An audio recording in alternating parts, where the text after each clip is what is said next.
All right. Well, we'll see if this works. The connection is good right now. We'll see how it continues to go. Sometimes you really do just gotta be updating, like the software. Never just wait for the game to come back. In the meantime, uh, so Force Unleashed, right?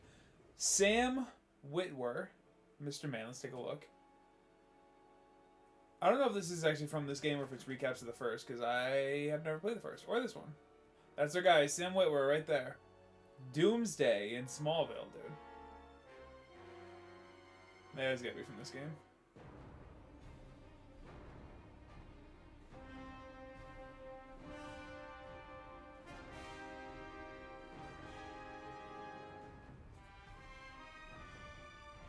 It is kind of sick, though. We'll see how it goes. We're gonna be so evil, dude.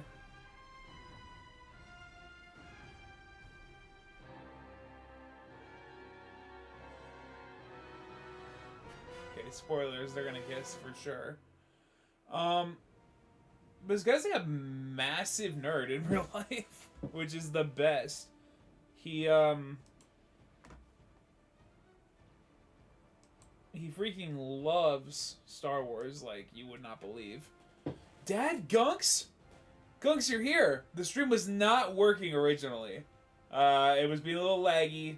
Turns out OBS had an update that I kept clicking ignore on, and then it was having a fit, so I had to update the whole thing.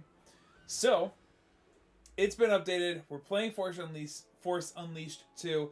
I've never played this game. I had it for Wii. I think I had the first one for Wii, and I played it for like 10 minutes. But as you know, certified Star Wars hater here, and I probably stopped because I wasn't having a very fun time. So, we'll see if with the power of the PlayStation 3, if the Force Unleashed 2 can really change our life. Oh, Sig, we're so back. Thank you for the resub. 12 months for you and Wolfie.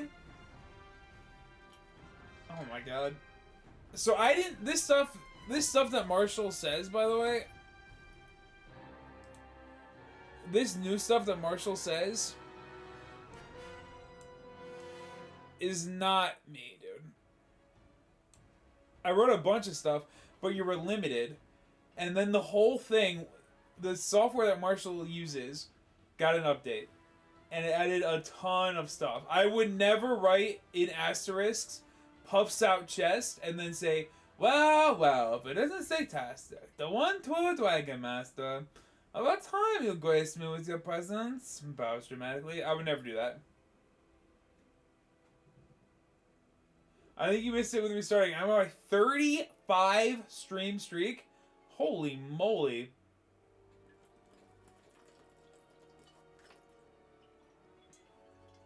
I wish, because I know that was a Twitch update. That's when there was the update where people couldn't that's when Lexi Kirby couldn't comment because her thing wasn't her account wasn't verified with Twitch.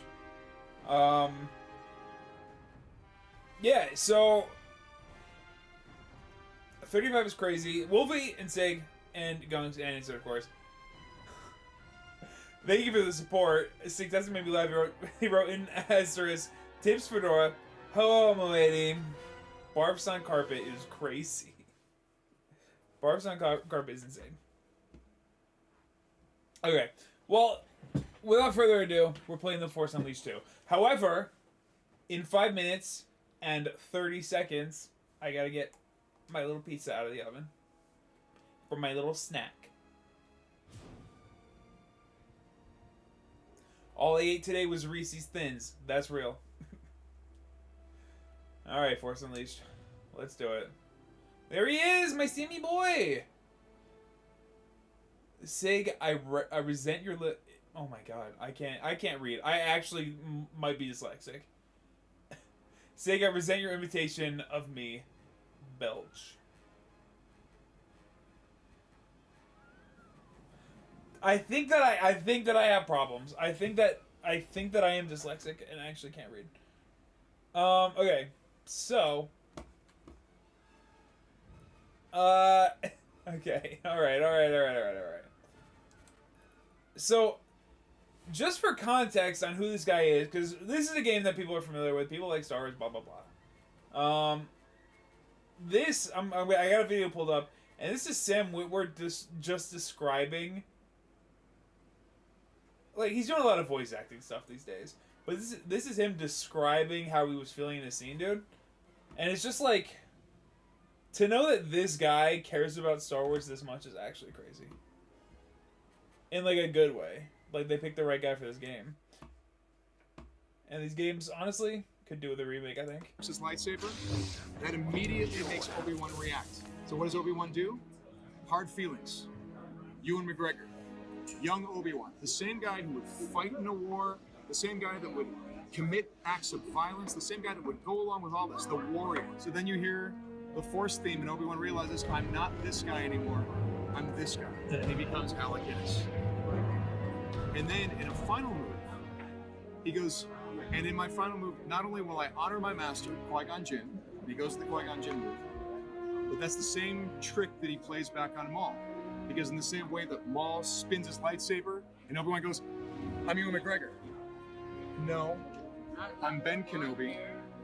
I'm Qui-Gon Jinn. The moment he thinks I'm Qui-Gon Jinn, Darth Maul goes, oh, I know how to beat you.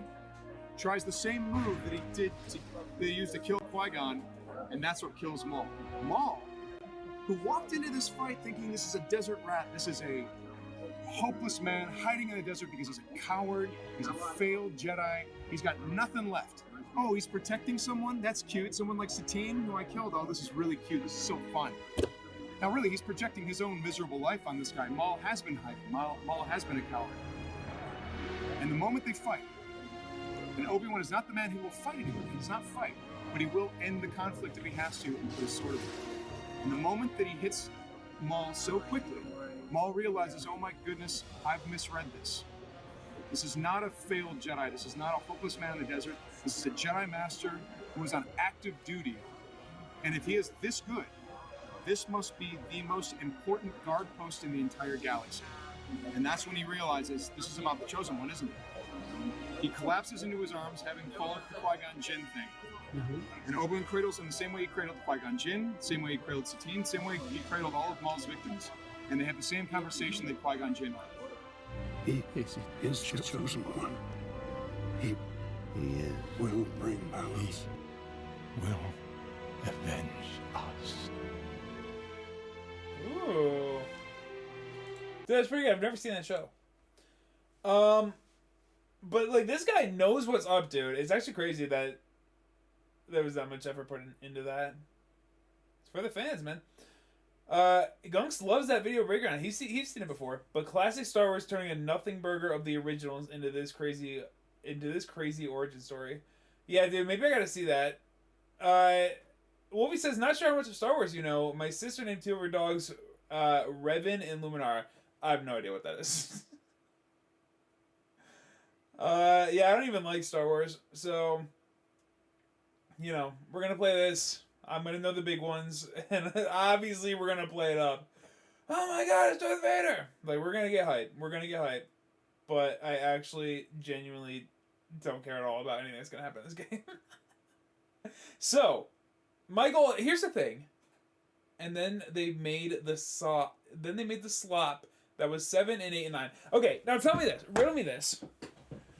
Riddle me this.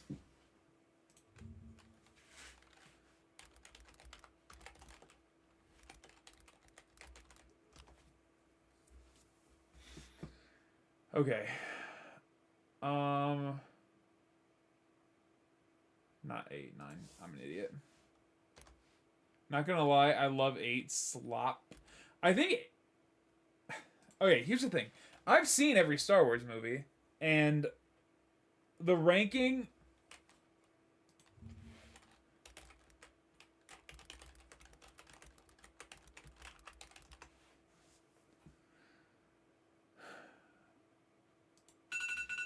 My pizza! My pizza!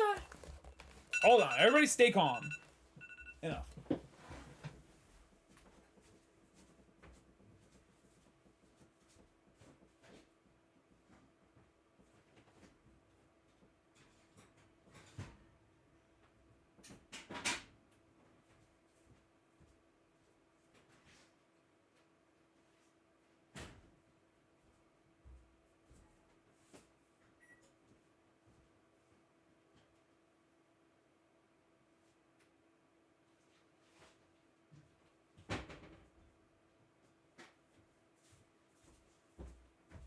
Sometimes you just need a little treat.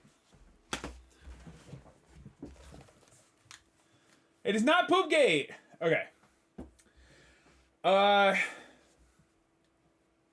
what am I doing this? Alright. Tier list. Hold on. Tier list. Here we go. Slop. Slop. Pretty good. Slop. Slop. Slop. God tier. Slop. Slop. Slop. Alright, and that is what I think about the Star Wars movies. That's what I think about the Star Wars movies. So, in case... How long has he been back? Insert, I've been back for 20 minutes at least! So that's how I'm feeling. It is not Poop Cookie, it's not Bathroom Cookie. I like Poop Cookie best. No, you don't. It was not Poop Cookie, it was not Bathroom Cookie. Alright, that's how I feel. It's pretty good. I like 8 because it's like... Because 8 hates Star Wars fans as much as I do. 8 hates the fans, and I think that that's really special. Everything that J.J. Abrams tries to set up in 7 gets absolute... That's the secret. It's all love except Rogue One. 100%. Dude, Rogue One is so good. Yeah, I like that 8 just is like everything that J.J. Abrams sets up for a 3-film arc gets absolutely torn apart by Rian Johnson. It's actually crazy. And then right after this, he made Knives Out, which is fantastic. And I just think that's really special. I think Rian Johnson must have like an ex-wife that is the biggest Star Wars fan you know, with the way that he decimated where the story was going. And then Nine just undoes it all. It's awesome. It's awesome.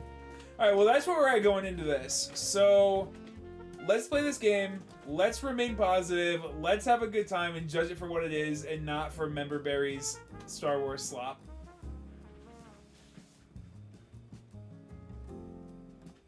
Insert, it's a pleasure to have you. Welcome to the stream. Jazz music, enough. I might as well pause it and not mute it because then I don't want to do the whole thing. Blah, blah, blah. Okay. Let's freaking do it. That's not the right controller for this. That's my Valheim controller.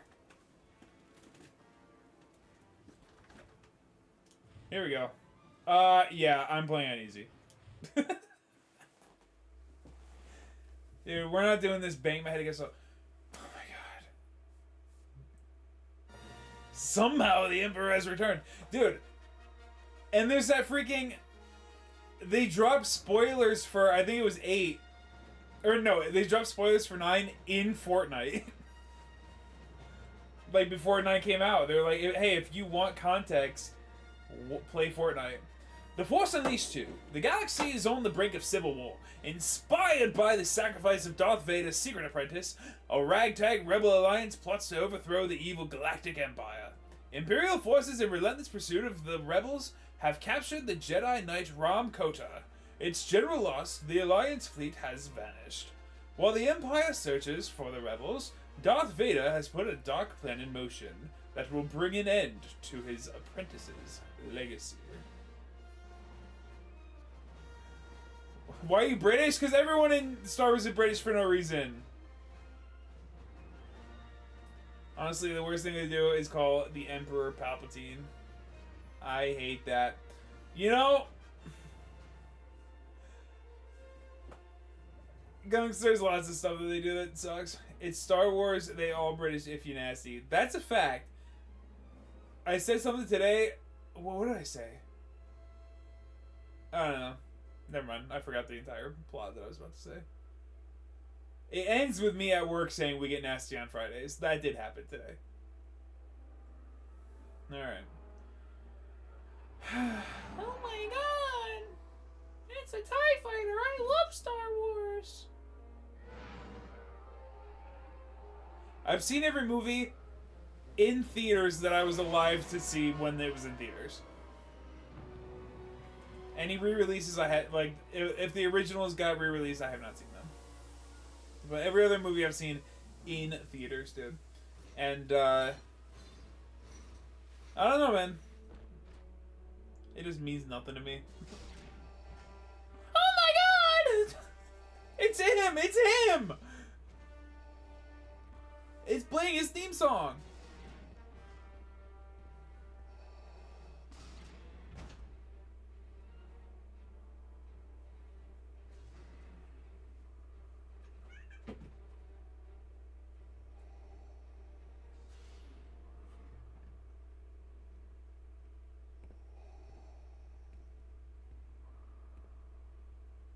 I'm watching an absolute banger that would beat Star Wars any day. You'll never guess it. How long this time? You're watching 13 days in isolation. Impressive. Force gives me all I need. The Force. Dark side. I'm gonna guess. I just have to watch this cutscene. Give me the till this cutscene to guess insert. Somebody watching and not chatting cares about what's happening right now.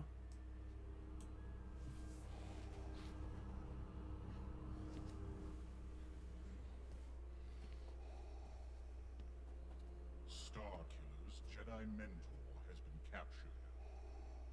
General Kota. Yes.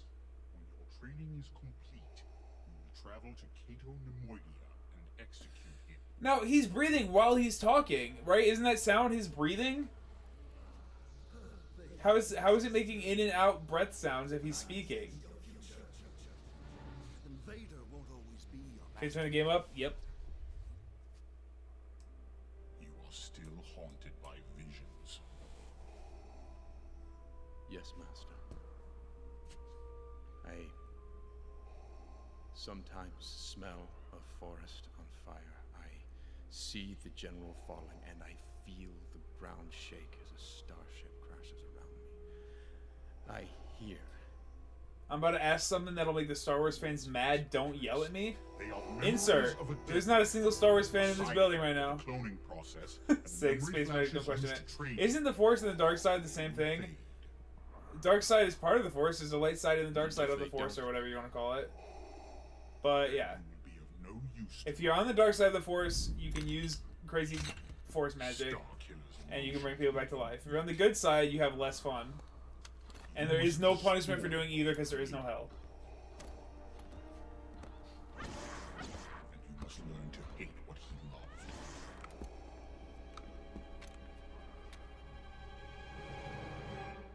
Alright, do I get to make love in this game? Is that the next scene? Right?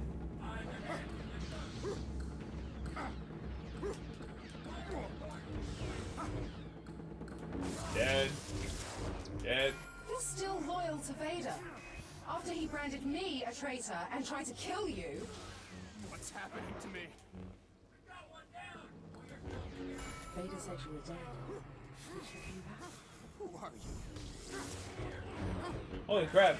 I didn't even see, like, Sig, you banned that spam bot so fast, dude.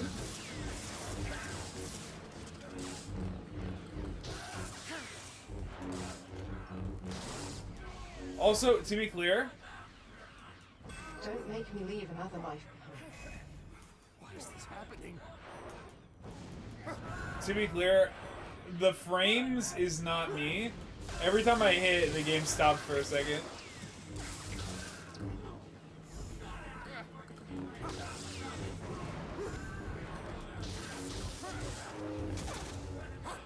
Force lightning. But now the fate of this alliance rests only with you. What is this?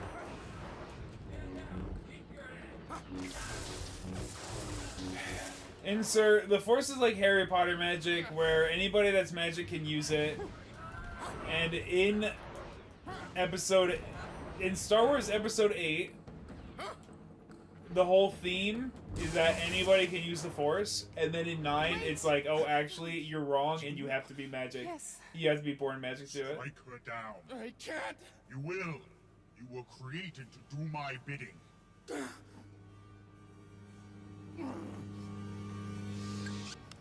I was great to have sex with this lady.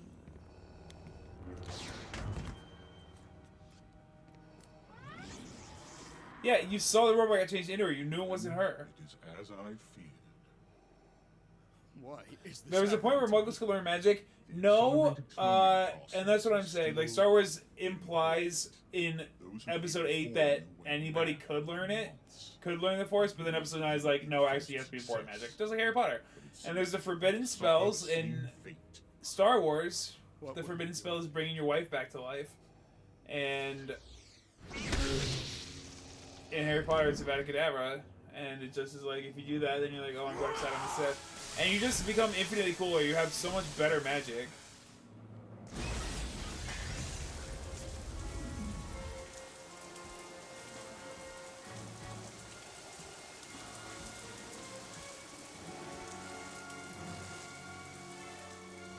Because being a Sith is objectively cooler.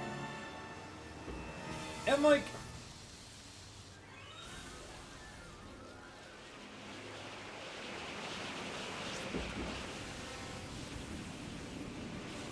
Well, this is fun. No, no. I'm fine. I'm fine.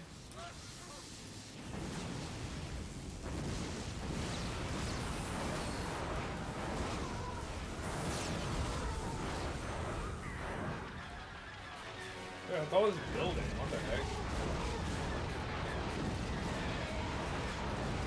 Dude, this is nuts!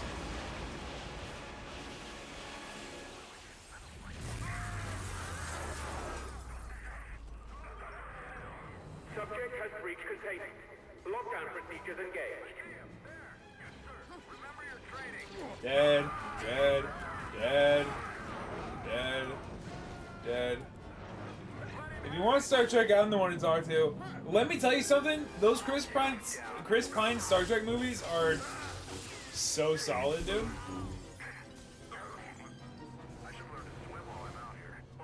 They're actually a freaking delight to watch.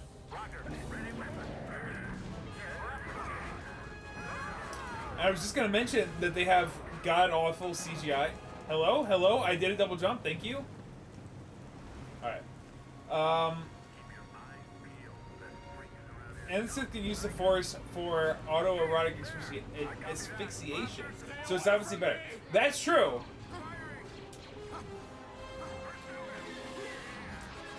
Oh, yeah, duh. Come here! Got him. Like, if you're on the light side, you can't fight somebody. So, like... So, for example, if somebody were to kill your wife and son in front of you, you could not fight... You could not hit them first. You could not attack them. You could not start a fight. If you start a fight, your Jedi Master is gonna disown you and say that was a Sith thing to do. And then they expect you not to go to the Sith, because then when you become a Sith after that, because your wife and son are dead, and your chosen family abandons you and disowns you,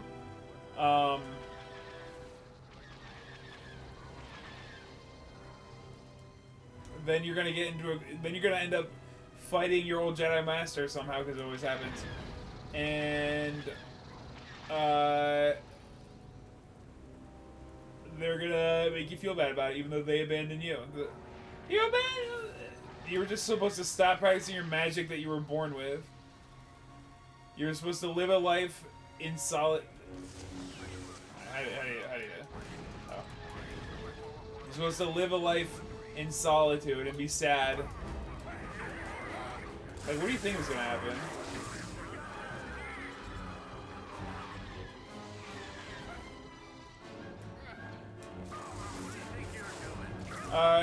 But yeah, that third one, Star Trek Beyond, dude, with Chris Pine, is an excellent movie. It has it has terrible CGI. Let me tell you this though, dude. I was gonna go see Iron Lung yesterday. However, Leo doesn't love horror, and I really wanted to go to the movies with her. So we ended up seeing Send Help. I'm going to see Iron Lung a different day.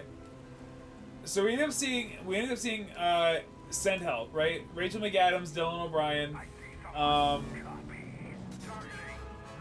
Dylan O'Brien plays like a douchebag frat boy boss who's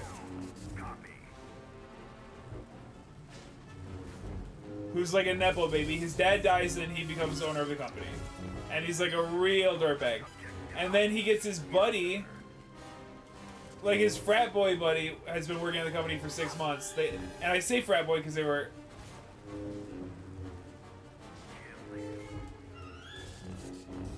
What are I gonna do? Push them? What do you want to do? I'm blocking. What do you want to do? I'm blocking. Oh, I can't push them. And then they stand up. No, you can't do that. No, no. Kill that thing.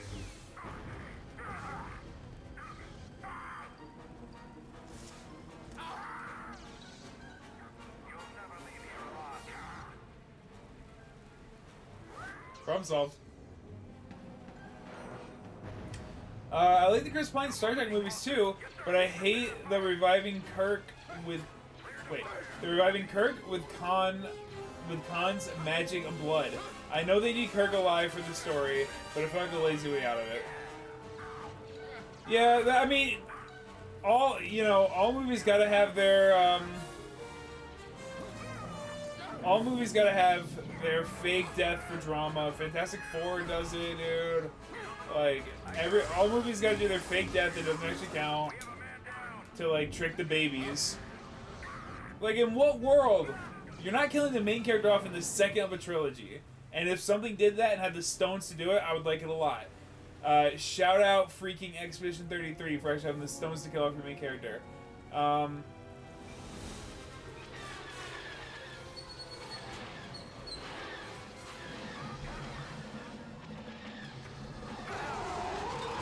Ooh, that's pretty neat.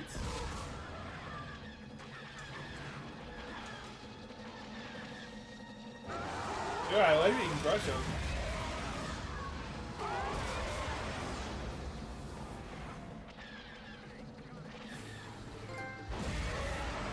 Cool.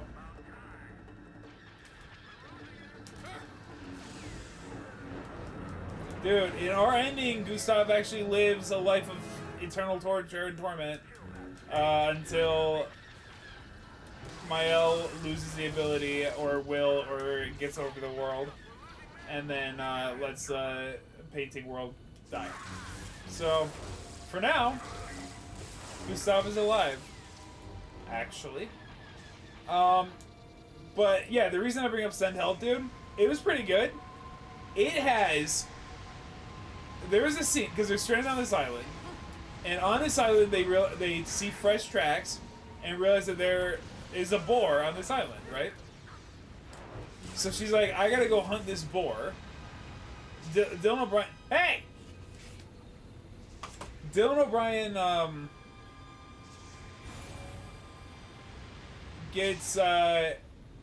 O'Brien gets damaged. He gets injured in the plane crash, right? So Rachel McAdams has to go and hunt this boar. She's like, I want this boar. Like, we gotta eat some. Where am I going? She's like, I gotta go hunt this boar. Like, we gotta have some real food. We've been eating fish. We've been eating fish and snails this whole time, right? Come on, in the rotator. Get in there. Nice.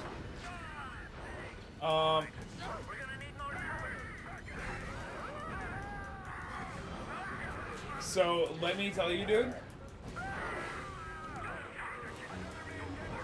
So she goes to hunt this boar. Dude, this boar fight is no joke. Probably the worst CGI I've seen in a movie. Like, this is like a studio movie. It's not like the biggest budget film in the world, and the board fights and the CGI is not really the point. But if you're gonna have one, like, it's actually the whole movie has terrible CG. Actually, there's a scene where they're climbing this cliff that overlooks the island, and the green screen is actually atrocious. There's something in this, or is there no point? No problem.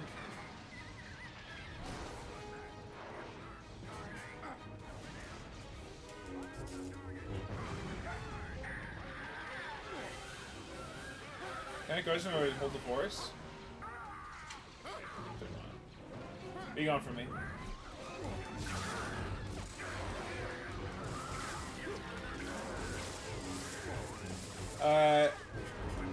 It was god awful. This boar looked horrible. It was bad. It was bad. Dude.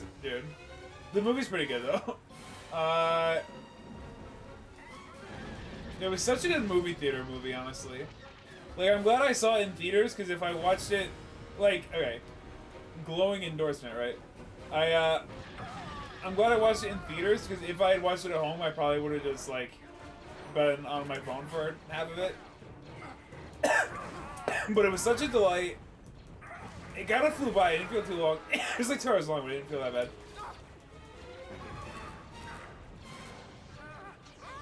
Okay, Saber Attack Force Push, got it. Saber Attack Force Push, happy?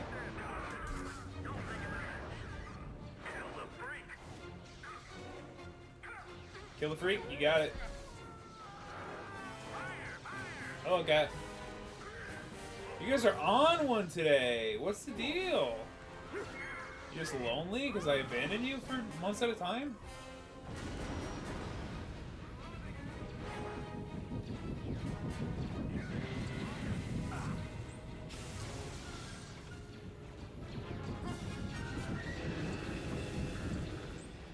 Alright. Gung says about piano... Six says play the piano verso. Gung says, but I want to die. Why wouldn't you let me die? Six says use that angst to feel your composing. Pretty good. Less weeby, more play verso. Oh, is it Verso that plays? Yeah, because... Oh yeah, Gustav is alive. Verso has to play the piano infinitely. That's right. I forgot what happens in that game.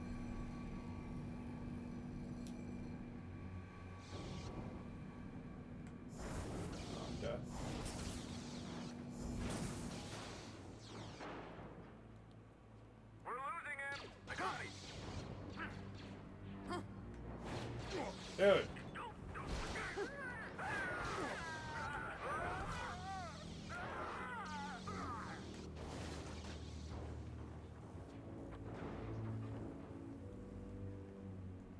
A yellow cube for me? Yes, an Experience Hologron! Just what I wanted. Okay, upgrade my freaking grip, dude.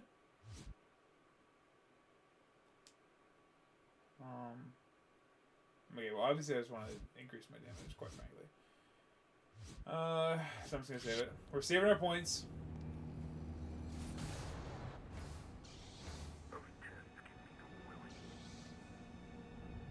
Cutscene time?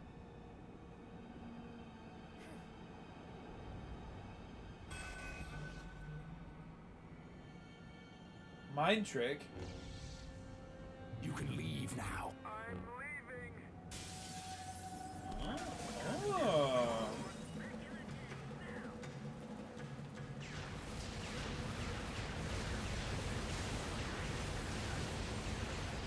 Okay, no problem. No problem. Just continue to run at your slight jog.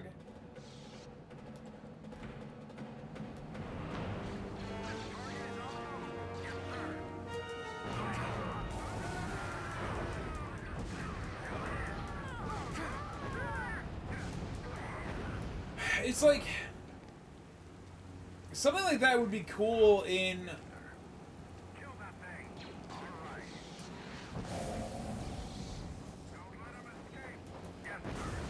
something like that would be cool in like an RPG. Like I've never played Knights of the Old Republic, but like if you could do that kind of thing and use your force to like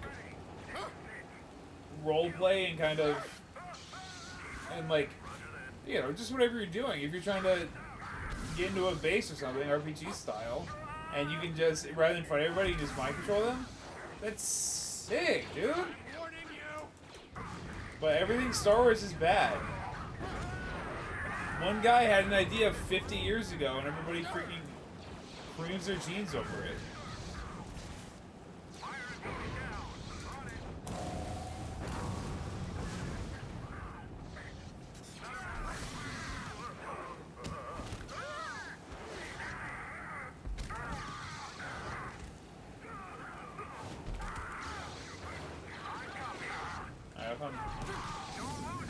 I'm telling you right now, I'm gonna go this entire game and never learn how to actually properly fight those guys. Oh, air combo.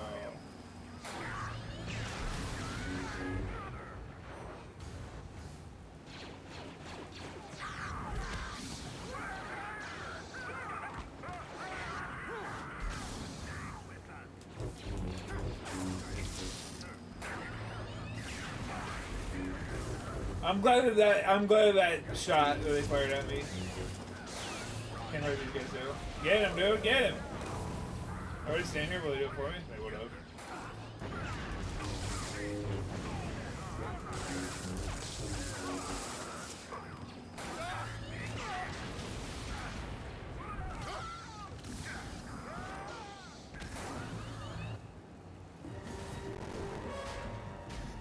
Oh, a big boy! A war droid? Also, like...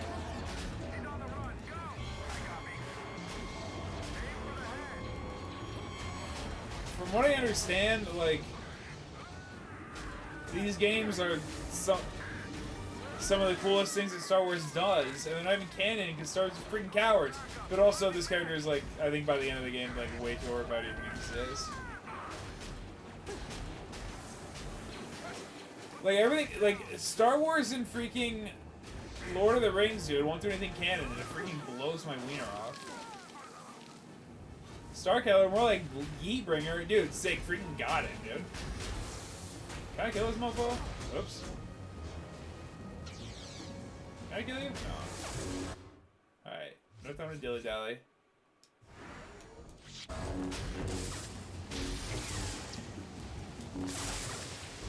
Get him, dude, get him!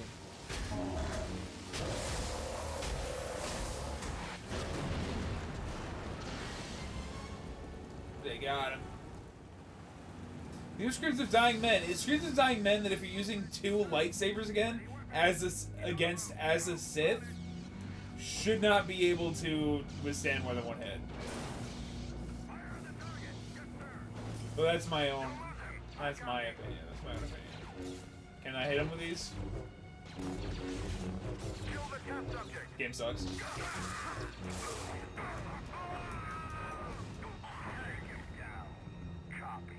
I've got a visual. He's in the plaza. All hands. This is an emergency.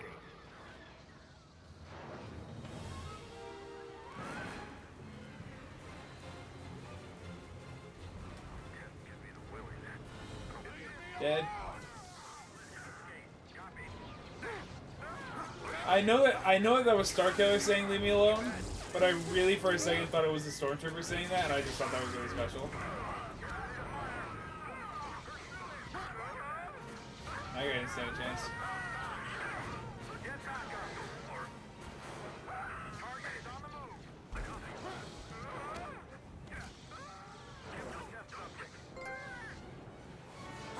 Like, you really don't even have to fight these guys, which is obviously fun.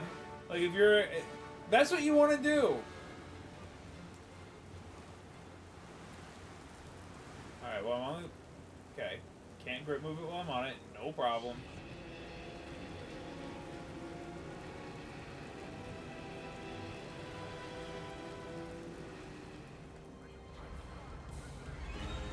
Ah!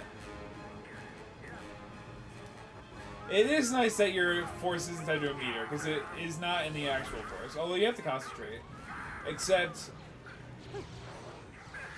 Mr. Man, like, doesn't know how to concentrate because he's a Sith. So he just focuses his mind in anger and rage. which is neat.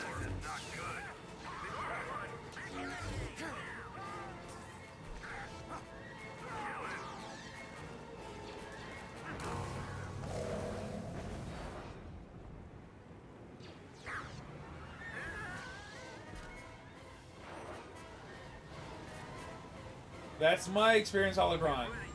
Jump Troopers? I didn't hear what he said.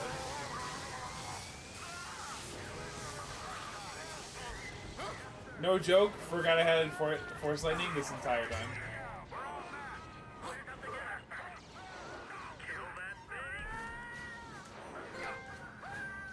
Fully charged.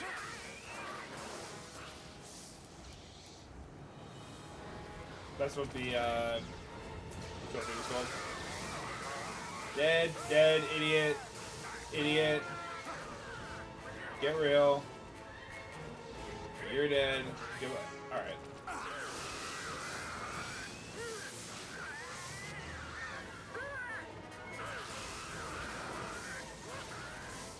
Dead. Another war droid coming up.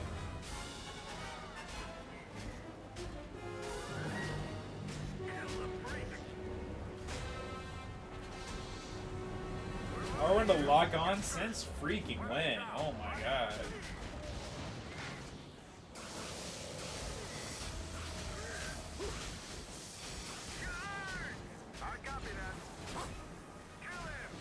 Dead.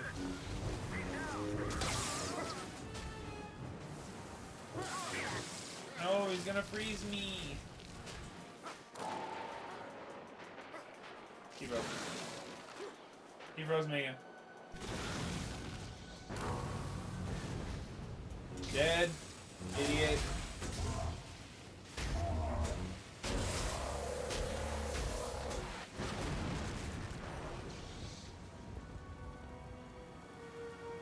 Tight. Dude, nobody cares about this level design. What even are these buildings? What is the point of these buildings? Alright. Star Wars lovers, in the lore of Star Wars, what is the point of this? Why are there 3 that show... Like, I know this is a cloning facility. What is this? What are these 3 TV screens showing the same thing representative of? What are these screens? We know we're cloning Boba Fett. Why does everybody that walks through this hall need to know that? Jango Fett. Sorry, everybody. Oh my god! Okay, hold on.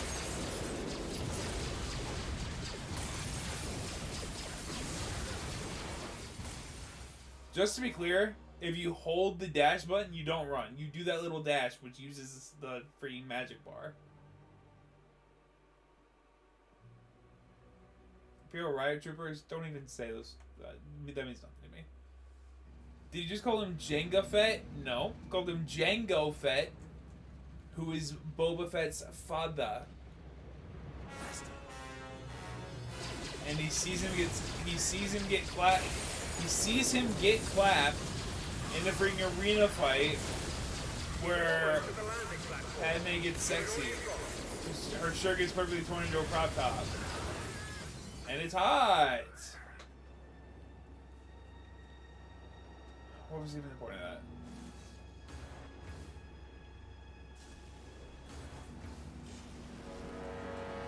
Oh, the kiddies are curious about something. There's probably something wrong with them. And they're trying to tell me, but I'm not paying attention.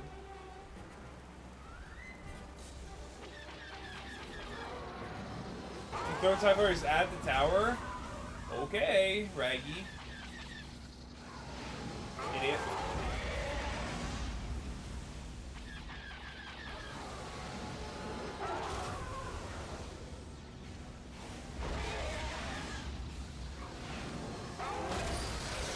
Here we go. Dead.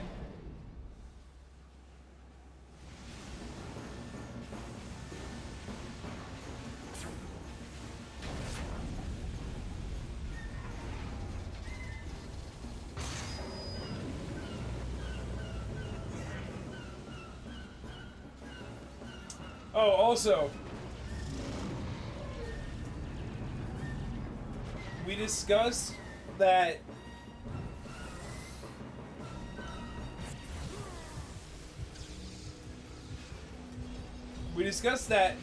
my work was doing like a, they wanted to do a TikTok page, and I said that is the dumbest idea you've ever had. We're literally booking out, no joke. As of today, we are booking out, it's January 30th. We are booking into January 2027 for cleaning as an established patient at the practice.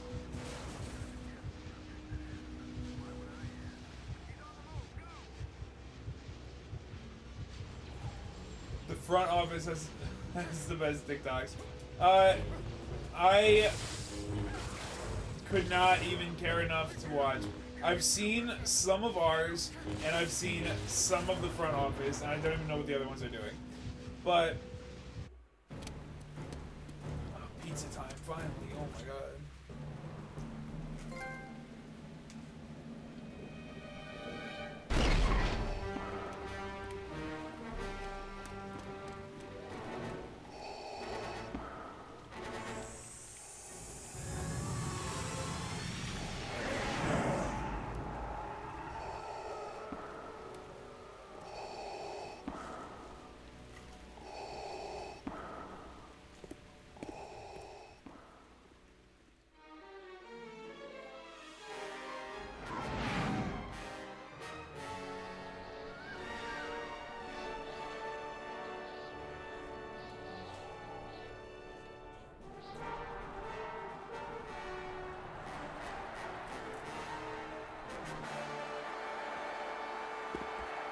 Salacious Crown!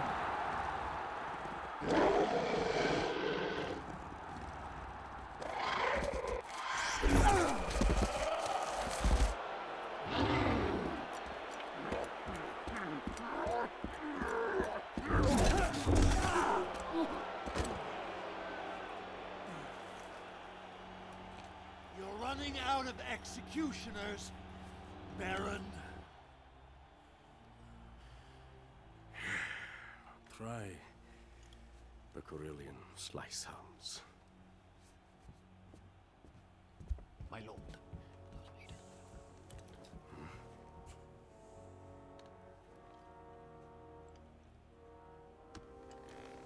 Assemble a squad in the hangar. I'll meet him there.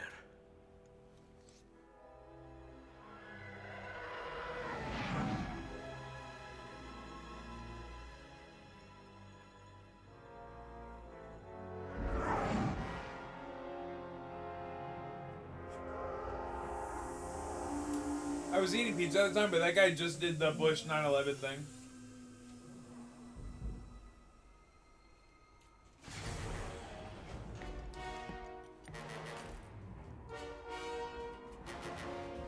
You ever seen the video of the dog that sounds like those things? I don't know what you're talking about. You send it to Discord, though, and I'll watch it.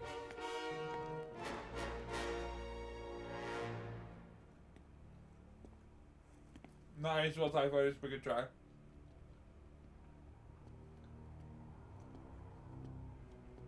I was expecting Lord Vader. The Jedi. Where is he? Oh, he's alive. For the moment. He's been in the arena for 7 days. What are the Imperial security codes for this sector? The security codes.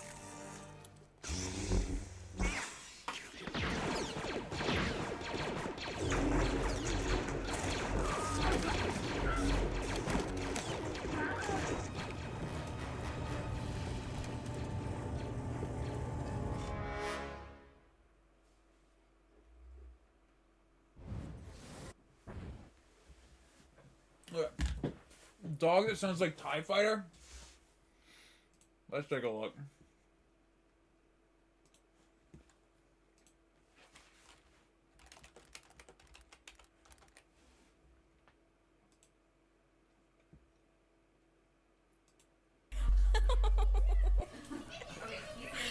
Hi, Geraldine. Oh.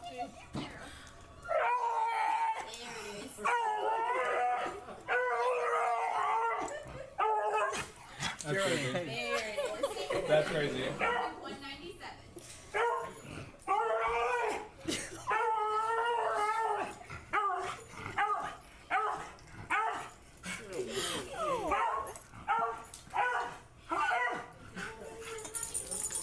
Alright. That's really funny. That's really funny.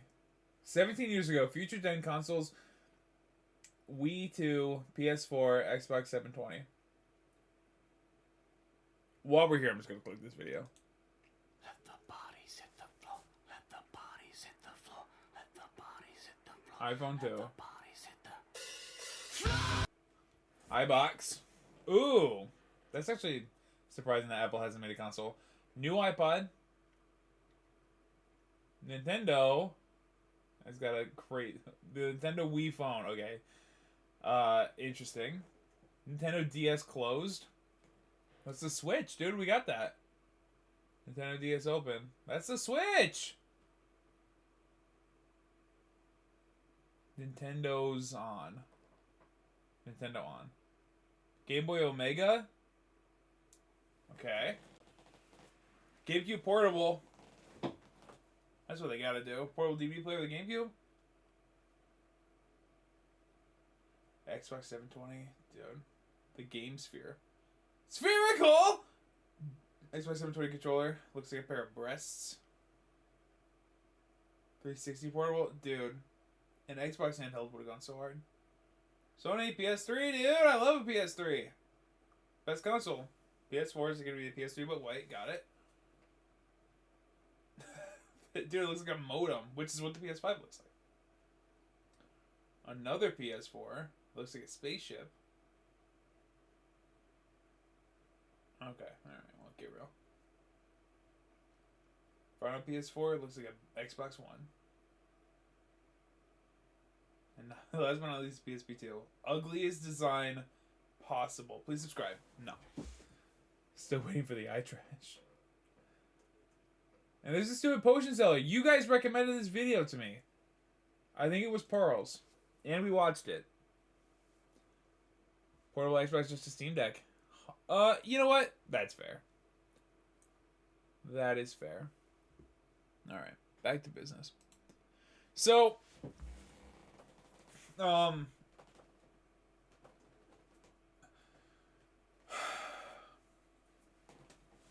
want to pull up the company's TikTok so bad, but I'll dox it. So we are booking out a full 12 months for an established patient to get a cleaning at a pediatric dentist office. Now, it was just introduced to us at our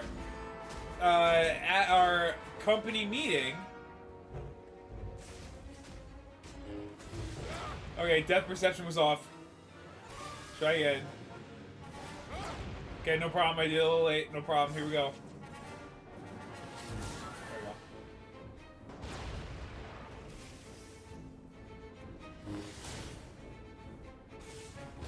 Way too many patients. Yeah, I know.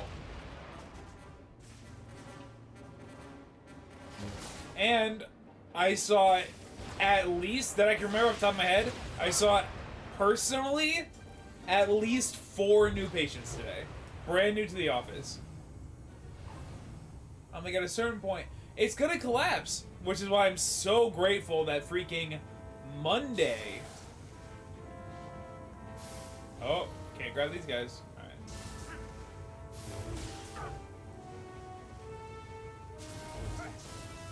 Oh my god.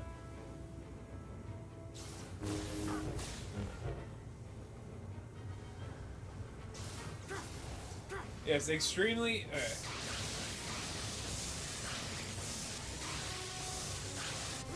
These guys are invincible.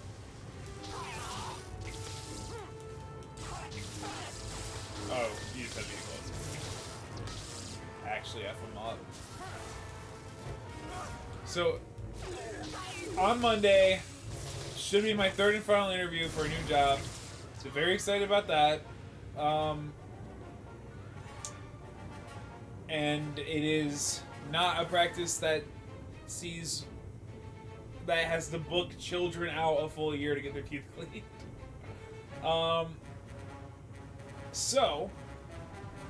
But yeah, so with that being the patient low, my boss, the clown, said, "Do you want to be in charge of our branch's TikTok account?" I said, "Absolutely not." I said, "You're going to tell me that we're going to make a public TikTok account and that parents and patients can all see, and you don't think that the parents are going to look and think my kid has to wait a full year to get their teeth brushed, but you guys all have time to make TikToks?"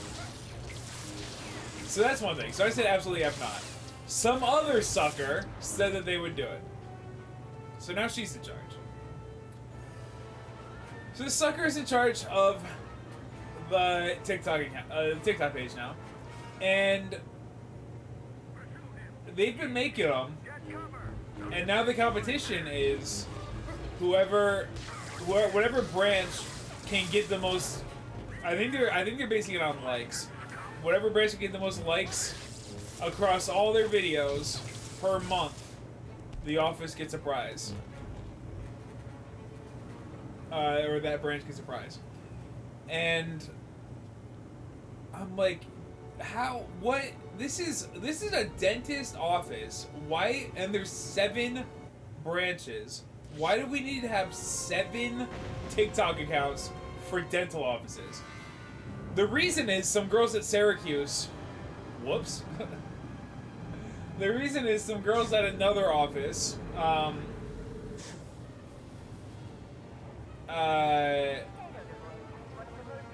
Started one just for fun for their office, and yeah, say it's definitely a single Little Caesars pizza.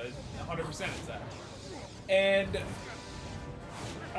these girls started one for their own office.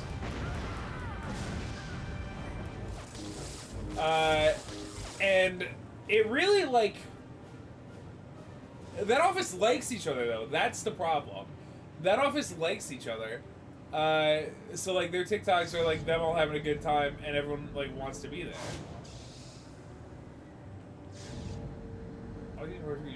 Down, back and forth.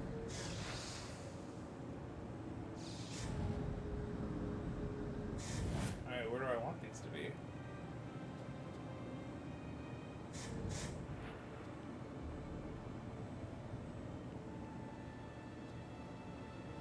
I see.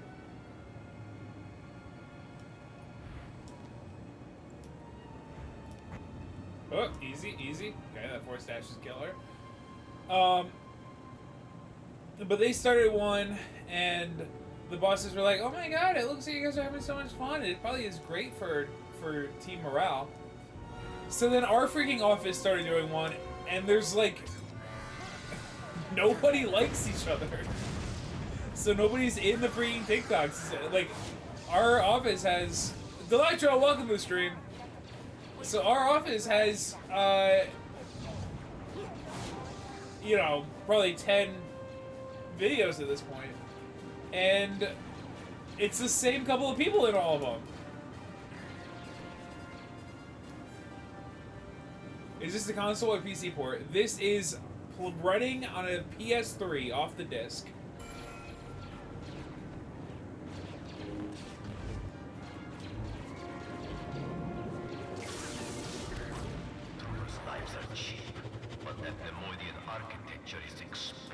Alright, pretty sure I double jumped, but that's my problem.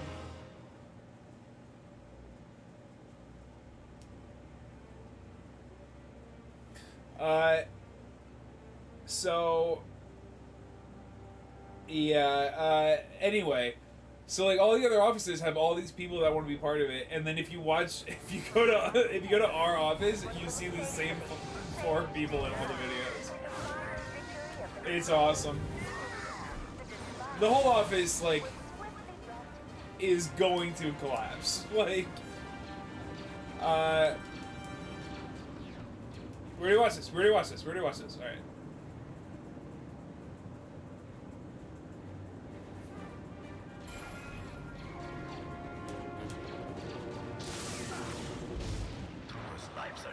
It's not sustainable, but it just brings in so much money that it's like the patients and parents that are gonna come to their senses and be like, we can't do this. Like, we have to find another office.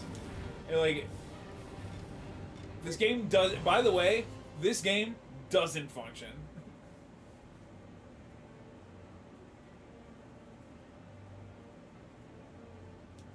Because let me tell you, shouldn't have died there. Well, that's okay, I guess.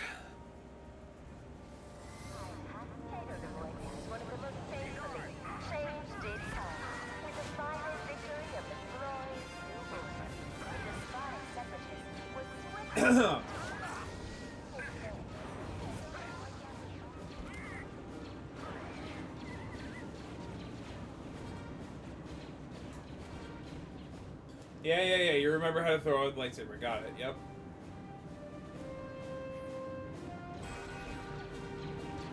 Let's try this one last time. Okay, here we go. There's one. There's two. And jump, L1. Okay, we're gonna do it one more time. Jump, L1. Got it. Alright, perfect. Force grab, force lightning. Wait. And then use grab that, and then use force lightning.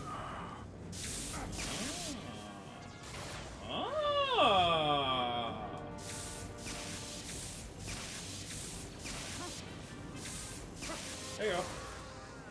Okay. Incredibly ineffective.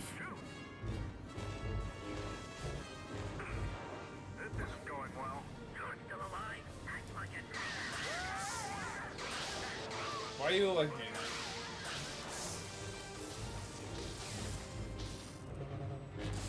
There we go. Dead, idiot, dead, gone.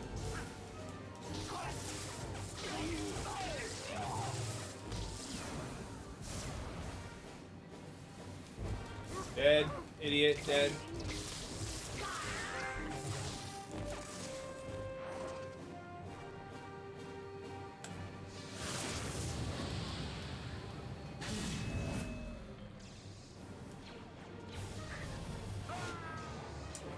But ever since like ever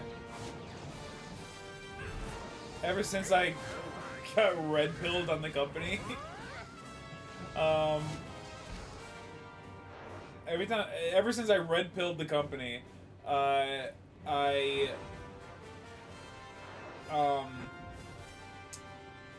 have just been saying, I just say no to everything. Like, oh, we're all gonna go to this thing. We're gonna go to this thing. We're gonna do this thing. I'm like, nah. Not interested. I hate this place and I hate you people. Goodbye.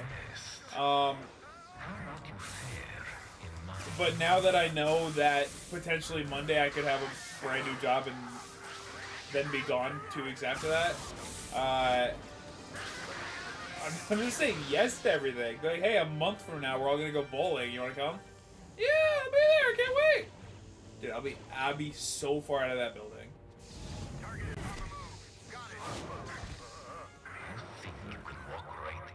At a building, let me tell you, that doesn't even stay open past 5. No, say goodnight nurse to late streams. Not even open on Fridays. Say goodnight nurse to late streams Fridays. Not even open on weekends, dude. Say goodbye to me personally. Say goodnight nurse to me personally. That's what I kill these guys.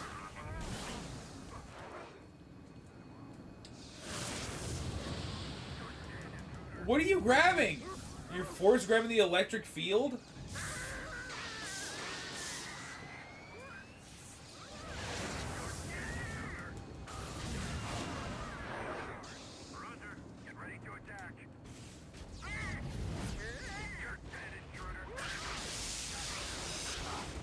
At least this freaking planet looks nicer than the freaking Jango Fett planet we were on.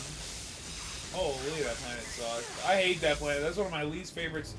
Star Wars places to be, man.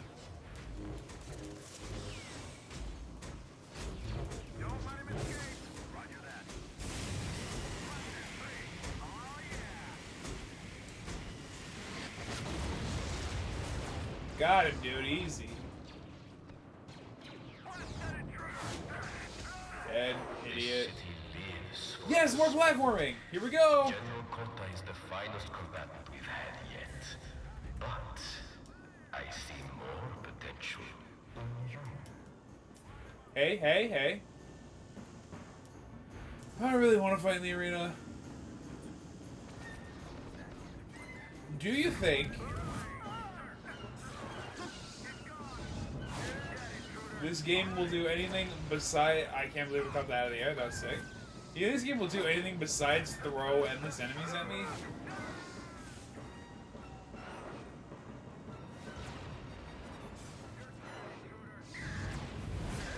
Later, dude. Dead, idiot.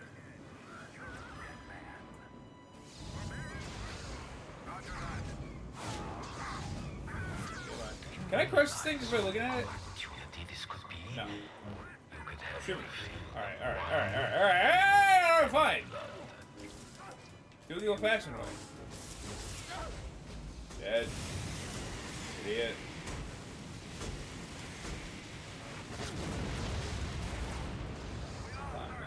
Gone, see ya. Gone, see ya.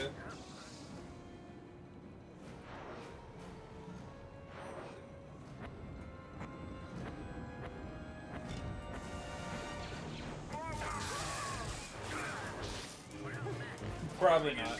Yeah, I don't think so either.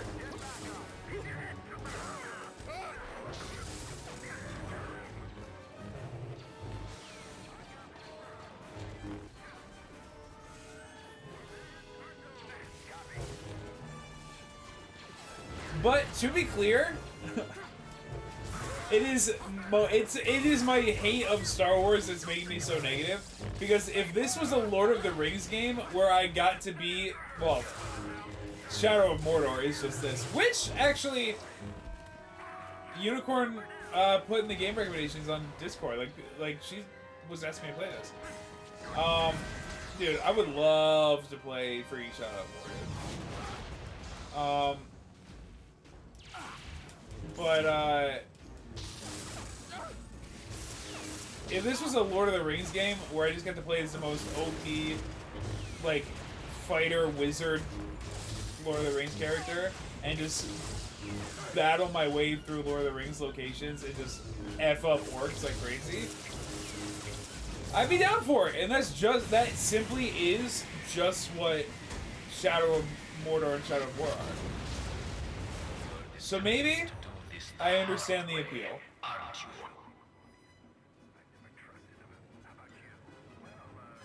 Shadow of War was dope.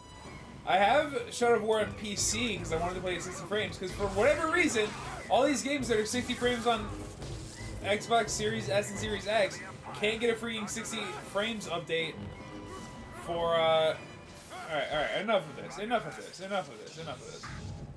these games get a 60 frames update for, PS5. Which blows my nuts off in a lot of ways, actually. You gone. You dead. Come here. But Shadow of War, I actually, like... The beginning of the game, honestly, is kind of a commitment. Like, the beginning of the game, to get to the open world, you gotta play, like, 3 hours of that game. And I'm like, dude, I just want to go around this world and clean up orcs. But I was like, bro, I don't know. I don't know if I have it in me to lock in for 3 hours. But if we play it on stream, shame they never used the Nemesis system or anything else. Well, they can't. So, for those of you that don't know, the Nemesis system is a system that was used in Shadow of War and Shadow of Mordor, where you would fight. There would be named enemies, and you could fight them, and if they beat you, they would, like, rank up, and their relationship would change between you. They'd remember fights that they had with you, because you were, like, you could die and then come back because you were, like, you were unkillable, right? You were deathless, right? Something cool's gonna happen. So, the Nemesis system let your enemies interact with each other and interact with you, and they would remember fights that they had.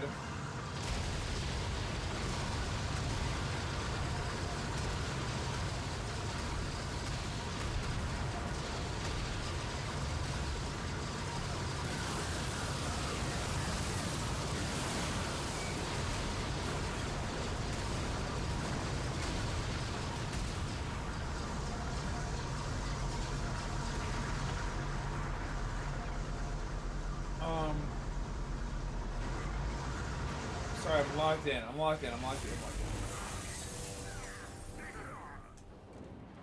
So, let me get a video, actually. So...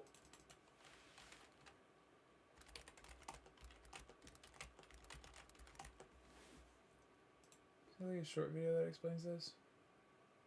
Beginner's Guide is 21 minutes long. No, it's not.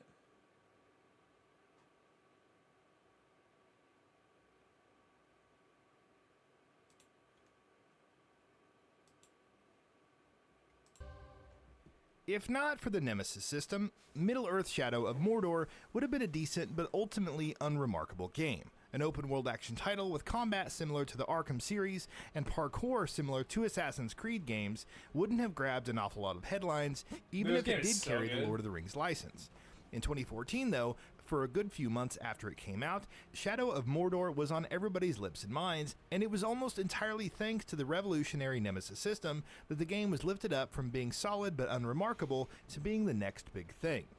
Before we begin, please consider subscribing and label all an exaggeration to call the Nemesis system one of the best new gameplay systems introduced in the 8th console generation, but what exactly made it work so well? Like any other excellent mechanic that manages to stand out, it managed to strike the perfect balance between simplicity and complexity. Behind the scenes, the Nemesis system was built on 2 or 3 systems at most, but they constantly interacted with each other in ways that yielded dynamic, unpredictable results that added unbelievable complexity to the entire experience. If you want to be really reductive about it, the Nemesis system is all about emergent storytelling. Your actions as Talion in the game's world have a direct impact on enemy NPCs, whether they live or die, whether they prosper or flounder, and that, in turn, affects you. Kill an enemy, however, and they make room for a newcomer to begin their descent at the bottom of Mordor's military ladder, and on and on and on the cycle goes. And that's exactly that Scorpion thing, to get over here chain thing, I've never seen that. Because that loop repeats unto itself again and again, constantly growing and expanding rapidly, and that escalation that is inherent to the concept ensures that in spite of that repetition, it never gets stale. Things start out simple. You get killed by an orc, and that orc gets promoted within Sauron's army.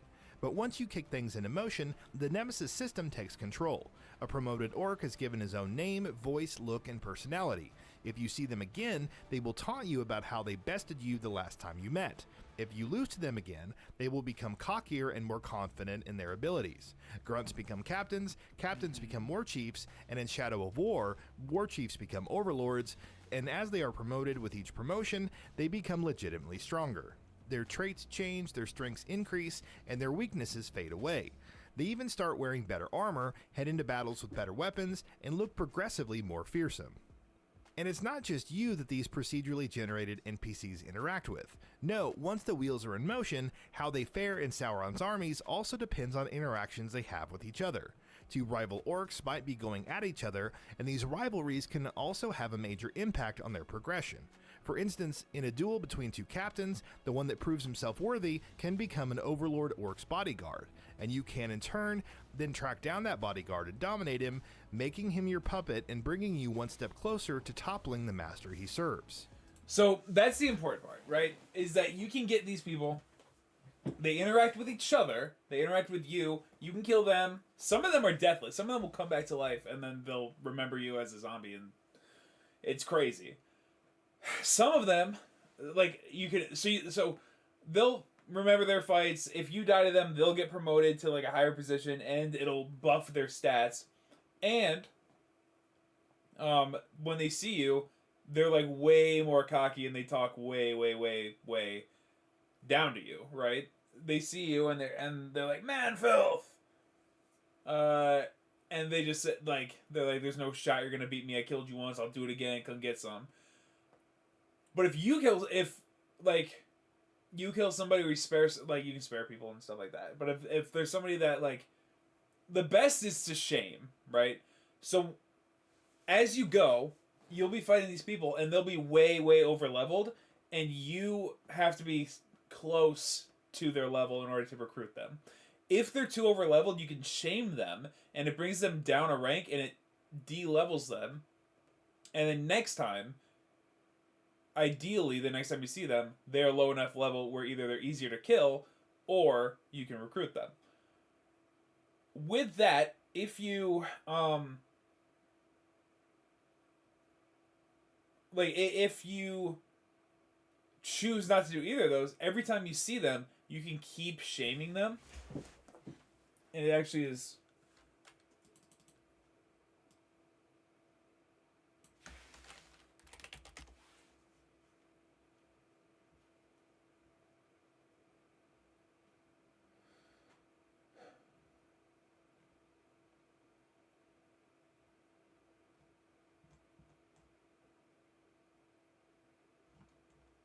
There's a good video of this, and I'd like to find it. But like all these videos, like this speaks for itself, right? All these videos, that's crazy. We're gonna watch this video.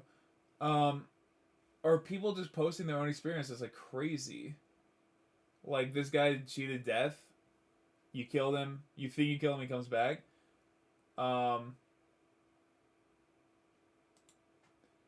This is nuts. I've got 2 pieces of news for you. So that he recruited this guy. I'm betraying you. Want to take a guess at the second?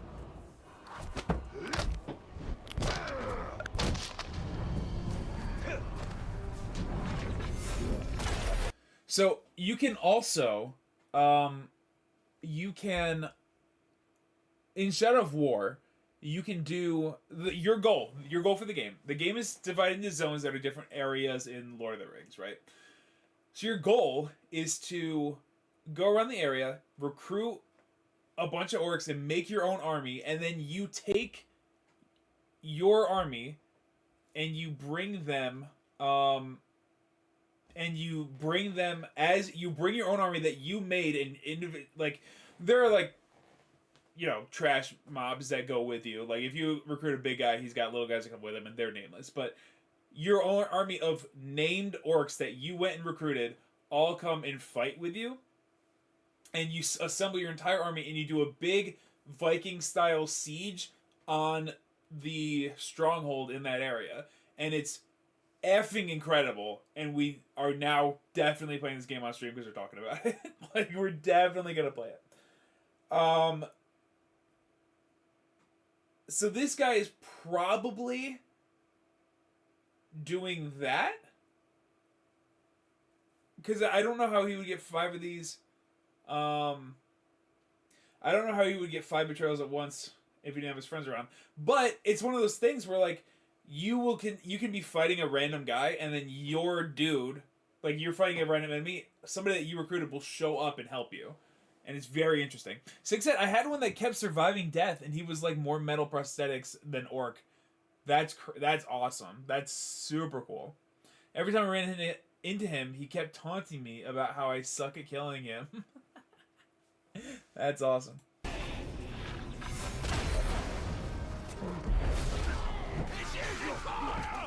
And then he's got this guy, right? That's his friend right there. That's down. And he just healed them. I just realised that I hate working for you. And there you go. In fact, I hate you. So why am I still here?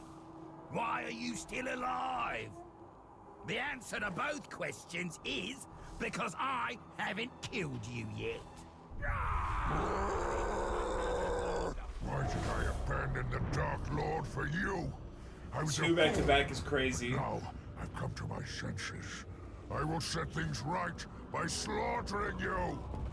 It was not the guy he just revived. That's the guy he just revived. Everyone says you're too strong to take on. But I thought, not if the timing's right, eh? So now, that was 4.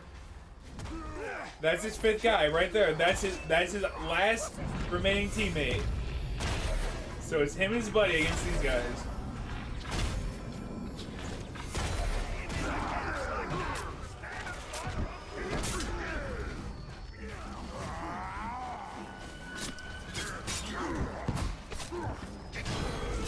So these enemies, right? These enemies, the named ones have weaknesses that you can exploit, right? So you can like you can learn that some of them are afraid of they're called Morgai flies. They're basically wasps, right, or hornets, and you can learn that some of them are like instant death because they're basically allergic, or some of them are scared, or some of them get angry. But you can use them to like put them in different states, and if you exploit them enough, like you can find little trash mobs, and you can gain intel on the named guys, right? And you'll figure out that you'll figure out how to exploit them, right? So he's got these guys. You saw he just tried to jump. So right here, he tries to jump over it. He gets thrown to the ground. So that guy's vault proof, right? So he can't jump over him, but he didn't know that because he hasn't exploited. I have a hair in my mouth. I have a beard hair in my mouth. But he didn't know that because he hasn't exploited these guys because they were on his team. So he doesn't know. He's now in a fight against 4 named bosses that he has no intel on because they were on his team. So he's fighting absolutely blind.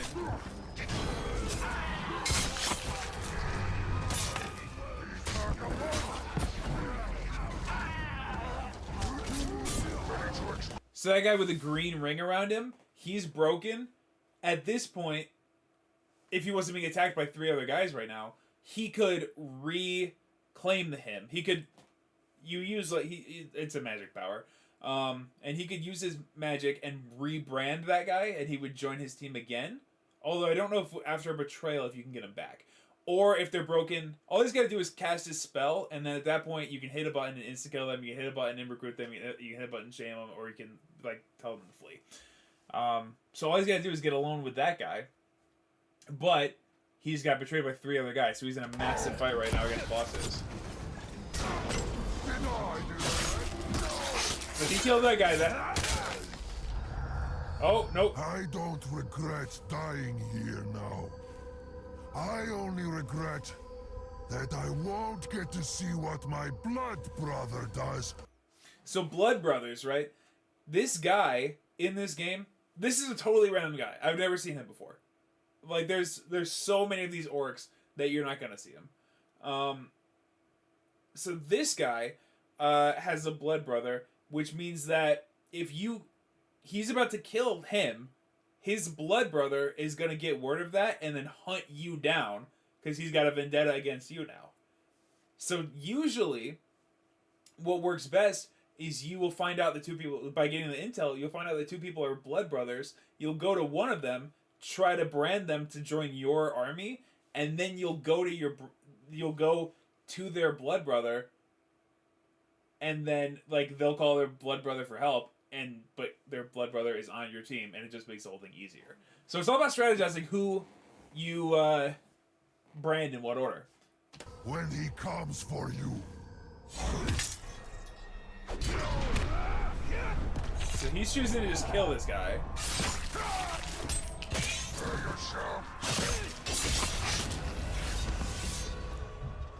In that case, it was easier for him to kill that guy. He also just got decapitated. At any point, oh my god, this guy is so effed. Oh, yeah, he is. At any point, he thinks he's dead. But with the way that the Nemesis system works and the game works, at literally any point, that guy... This game is like super long. It's like 30 hours long. If you depending on how you play it. So, anytime this guy's playthrough, this guy could show up in the final boss fight with bandages on his neck, and it will say cheated death, and he's back, and he's like, you killed me once, I'm here for revenge. And that's what's cool. That guy could come, like, that I've seen, is they'll come back with bandages, and like, dude, I'm not dead. Even though he chopped his head off, that guy will show back up with show back up with bandages on his neck.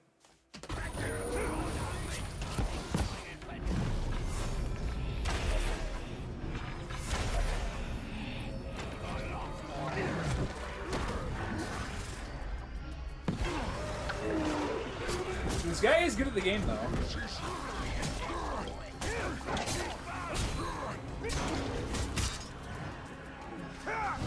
So this guy's broken too. He's gonna choose to kill him, I guess.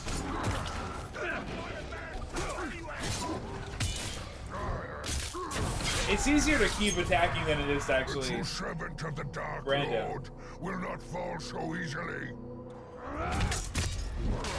Death defying. So that guy is ready. Like, he had the kill. Like, the player did everything that he needed to do. That guy should have died. But random chance, Nemesis system, that guy's like, actually, you're not killing me. Usually, they'll do that and then they'll run away. And then they just will, like, you know, next time you see them, they're surrounded by other goons. Right now, he's got them alone. So next time you see him, he'll be, like, in a fortress with a bunch of little, you know, a bunch of his little goons around him. But in this case, it looked like he was going to go right back to combat. However, the 5th betrayal is about to happen. We had some good times, Grey Walker. That's the Blood Brother right there. You always seem troubled by my... So he owned the guy and his Blood Brother, but since he killed the Blood Brother, this guy is betraying him. My particular tastes.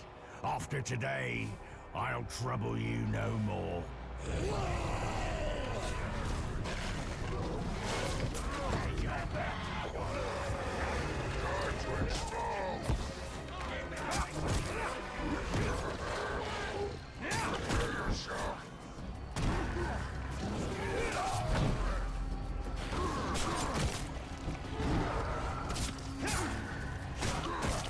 Okay, this is the death-defying guy, and he's broken again. Part of the Nemesis system, this guy, the blue name, this guy's making an absolute shitload of bad choices to end up in this position. It has nothing to do with what he did. It is 100% the Nemesis system. In this case, he had both brothers, right? So he definitely recruited one and was like, okay, you're good. That's going to make getting your Blood Brother a lot easier. I'll get you both. So he did that, right? He strategized. He was like, I'm going to get them both. The one Blood Brother turned against him, meaning that the other one then betrayed him. So the first one betrays him, gets killed.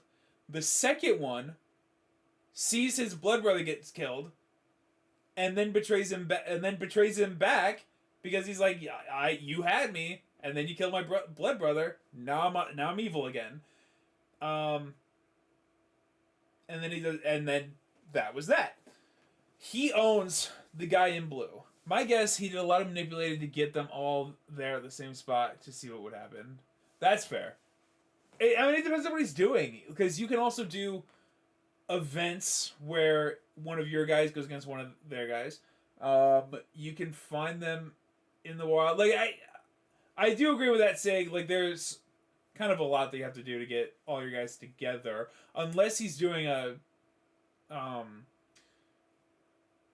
stronghold, but it doesn't seem like he is, because the stronghold is behind him. That big tower in the background is the stronghold, and he's not there.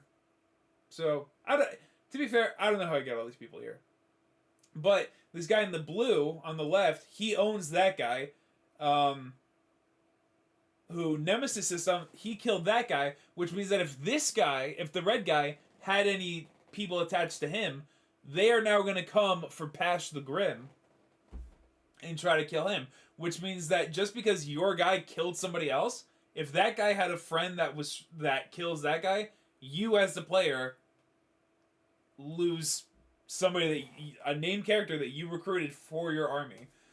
Which isn't, I mean, it takes time to do that. You know, you got to go through the whole process of doing that. So this guy, but level 24 is not very high level in this game. It's like probably the first third of the game is up to the 20s. And this guy is too good to be this low level. So this is not this guy's first playthrough.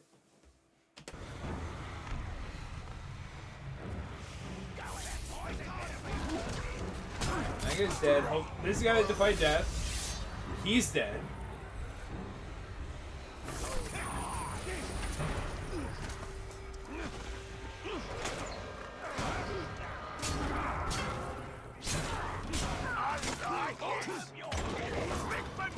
There's a lot of people here because these guys are named characters too. Yeah, he had to do some stuff to get this to happen.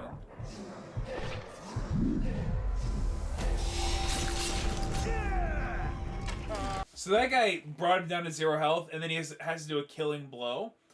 If that guy messed up the quick time event and that guy had killed him, that guy that was gonna kill him would have been promoted. If it was a random, unnamed character, he would have got a name and got promoted to whatever the base level is. And if the same guy keeps killing you, he can go from nothing up to a war chief. And you can do that in the first game. You do that. It's part of the story. Is you have this guy's name is Ratbag, and he starts as nothing. And his whole storyline is that you have him branded, and you kill all the people above him, and get him promoted to war chief. It's very interesting.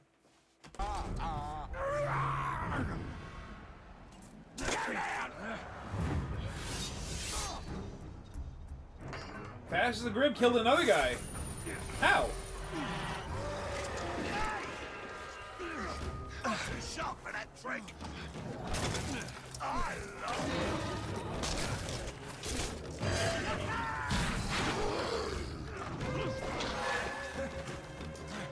Shoot my dog!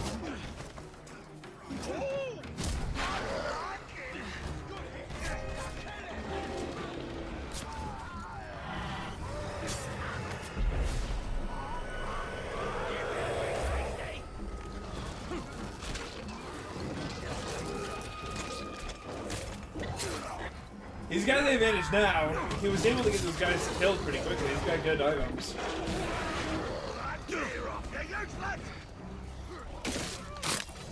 So you can gain intel, or right there where it pops up and it says Vault Breaker, that you learn that organically because he tried to jump over him and then it showed up and said Vault Breaker. So you can go around and get intel, but just through fighting normally, you're gonna figure out whether or not somebody do something, and then it's all in a list there. But that is how that works.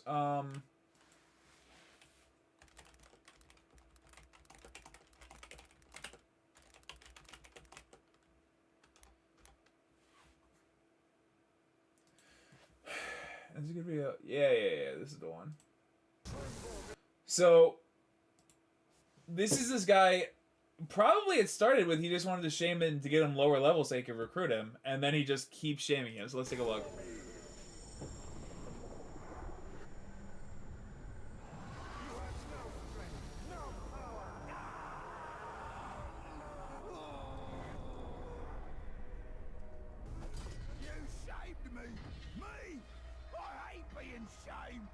The other Uruks won't stop making fun of me. Why didn't you just kill me instead? Oh, I hate you!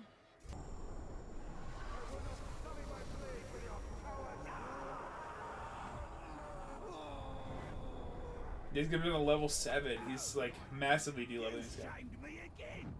It's all gotten worse.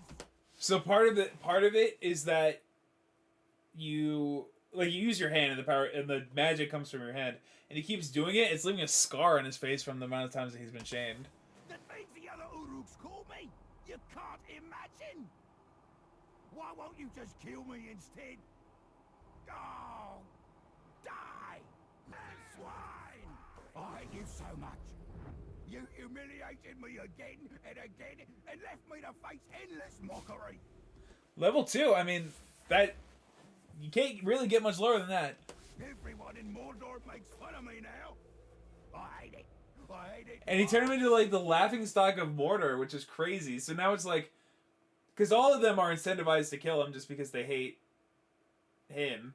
they serve the Dark Lord and they hate this Manfilth Death Defier.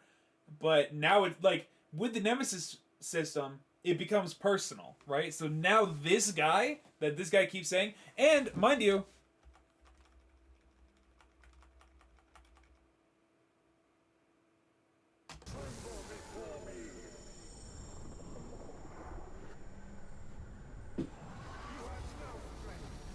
it's Garl Cannibal every time.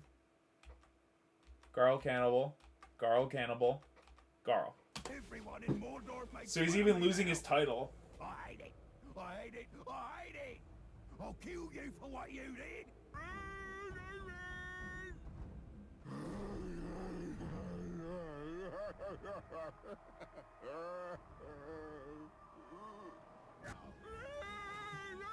He drove him crazy.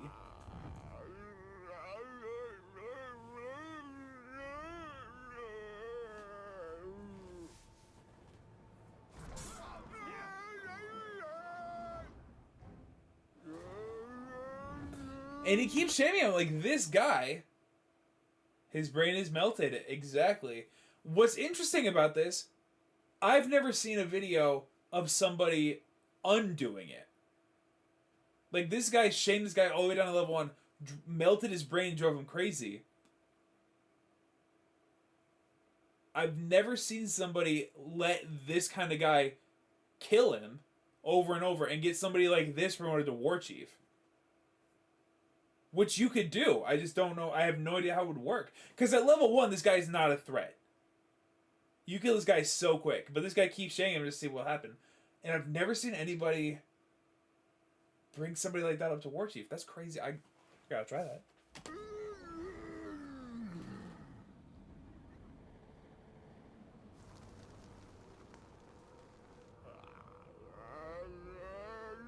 They can't even talk it. Dude. It's like hard to watch almost. Put him out of his misery. Shot him in the head. Killed him in one hit. That's crazy. Don't shame the singer. See, this is like one of the name characters that people love. And I don't want to... If we come across him, I don't want to spoil who he is. I mean, we get our own story with him, but he's like an interesting character that if we get in our playthrough, because you'll see a ton of orcs as you play, especially the more that, like, rather than recruiting, if you kill a bunch, because if you die, time moves on. So if you have a bunch of people dead, if you're going to raid the stronghold and you kill all the guy's bodyguards, you're like, it's gonna be way easier to raid the stronghold. But if you have everyone dead and then you die from whatever, time's got advanced, all of his bodyguards are going to get replaced. And then you got to redo it all again. This game's so good. Has anyone ever brought a... Has anyone ever brought...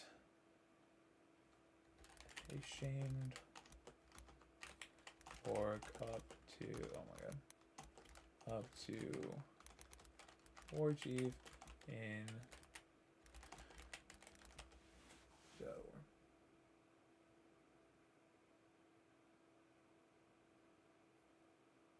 Because everyone shamed to one and they recruited them. Sure, because I shamed an orc to one, and all he can speak is gibberish, whooping his lips pursed like a demented goldfish every time he spoke. Then I planned on trying to build him back up by accepting him at long last into my ranks, but he was as delicate as tissue paper by that point, and I slaughtered him by accident the first time he turned to ice. Huh. I've only gotten one orc deranged and I don't think he was recruitable. Could be wrong, honestly. Shaming orcs is generally tedious and unrewarding. Alright. But no one's brought him back. But everyone's trying to recruit him. Just let him kill you and he'll get... Huh. Alright. Well, guess we'll have to do it ourselves. Anyway, so that is the Nemesis system. What's cool... Okay. That brings us back to what we were talking about. Warner Brothers Game Studio trademarked the Nemesis system. This game, the first game came out in 2014. For 12 years, they have had the Nemesis system trademarked. They can't... Nobody else can use it. They did Shadow of Mordor and Shadow of War that use the Nemesis system, and that was it. That is it. That's all that has a Nemesis system in it. Out of all the games that could use it, If they didn't trademark it, lots of games could do that same thing with different kinds of characters. That is bull. So, when Gotham Knights was coming out, I'm going to play this trailer while I talk.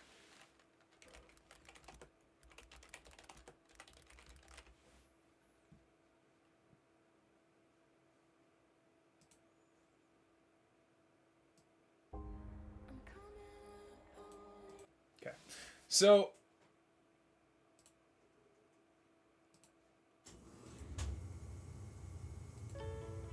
when Gotham Knights was coming out, this game is about the Court of Owls, right? Everybody thought Warner Brothers owns the Nemesis system. They could very easily use that with the Court of Owls. It's a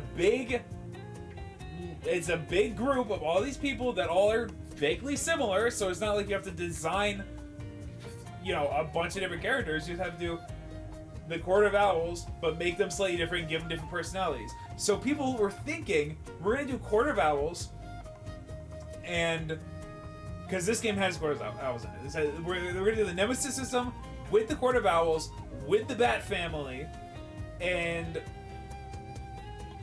it was really, really hyped up. Like, people really thought they were going to do it. And like, imagine like having personal vendettas with this, and it's not like you're doing a Batman game where like you can shame Poison Ivy. It's like the Court of Owls, like they're all faceless people anyway, so it doesn't matter. So people really thought that was the perfect opportunity to do it. They didn't do that. This game came out when? 3 years ago. Really? So 2023, Gotham Knights comes out.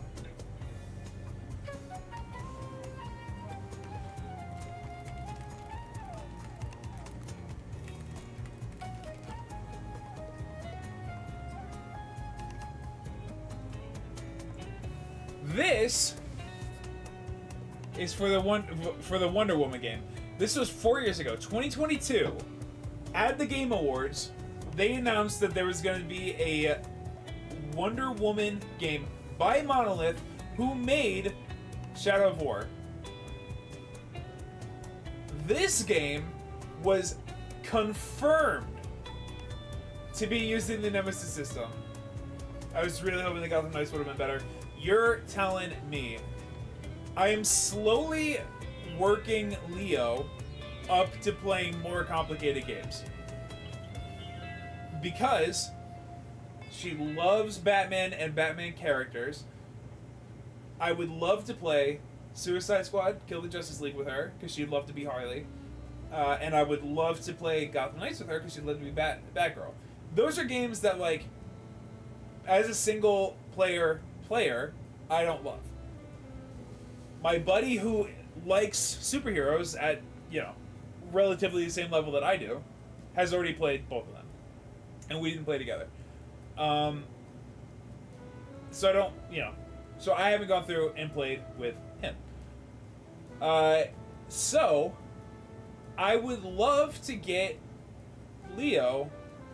We're working our way out. Trust me, the games that we were playing when we first started dating versus now, they're getting, like, we just played Split Fiction, which actually has a lot, like, if she had tried to play that when we first started dating, it would not have been the same thing. It would have been very, very hard for her to do. And so I'm trying to work her up to these games. I'd love to play Gotham Knights because I think it would be an absolute blast to go around and punch some people. But I think this system, I think it'd be a ton of fun. I mean, it's the, typical, not fully a gamer pilled person trying to play. You gotta learn how to do all this. I was born with a controller in my hands, you know what I mean? I've been playing for 26 years. I've been playing video games. So it's like everything is second nature, it's whatever. Like, I don't have to think twice about it, and like the different things that games do that is all like in the design, and the developers are telling you what to do through like the level design and art direction and all that. That just doesn't come naturally to you if you haven't been playing games for a long time. So we're working on it, and we definitely have played the games we're playing are getting progressively more complicated. But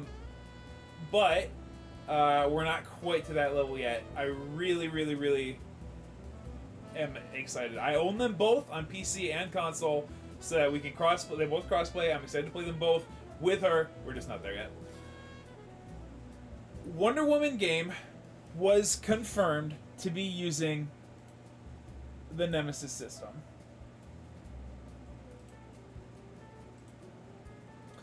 And the plan was, you could go, I don't know who the enemies were going to be, probably, well, actually I have no idea, but probably a bunch of, nobodies, not like named DC characters, but, but they were going to use the Nemesis system for that, but because Wonder Woman isn't deathless, they were, it would be the same system where the enemies interacted, they would have a relationship with you and things would become personal. But instead of like recruiting them for your army, they would be your friends, and I guess you probably would have fought together, but the plan was for that to God, this game would have been sick. But yeah, I mean, the plan was for this to use the Nemesis system,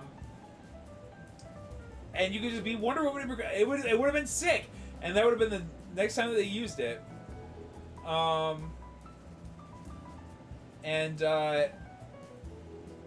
This game got canceled last year.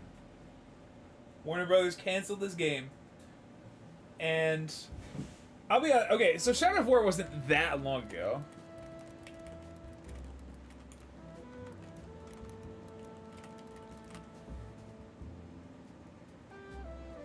Eight years ago. Oh my god. Because it was 2018. Yeah.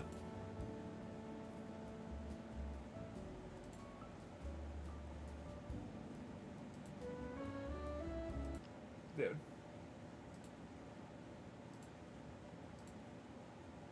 Not quality. The other thing.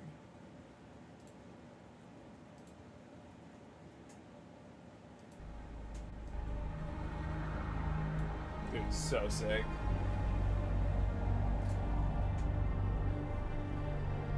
What we said is for Lord of the Rings game, vicious mockery so hard the orc's brain melted. Dude, that's nuts. 60 awards nominated because the game is sick. This game also got effing obliterated on launch because the microtransactions were egregious. What you could do, because the grind was crazy, and you had to like, I don't remember, but you could like, they were really bad. I have to look it up. I really want to watch this trailer though, so we're gonna do that first. Dude, Shelob. Because people freaking love this game, but it got obliterated on launch, and that's probably why it's not a third game.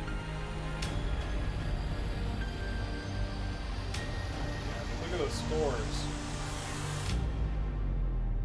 The war for Mordor begins.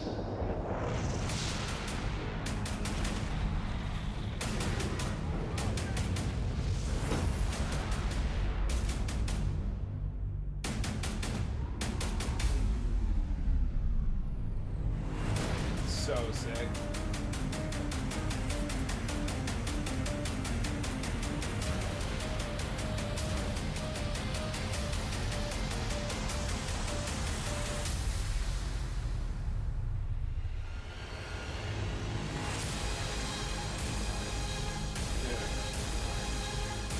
So sick.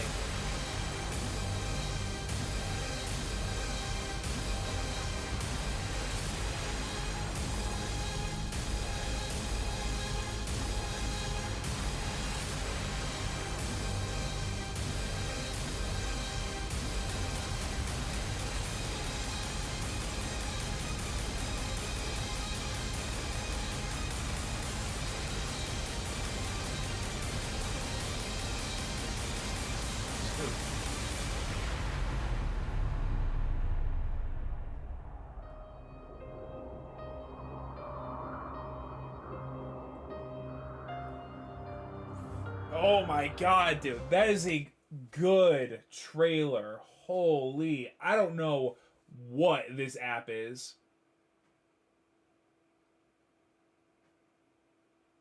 That's crazy. Okay, hold on.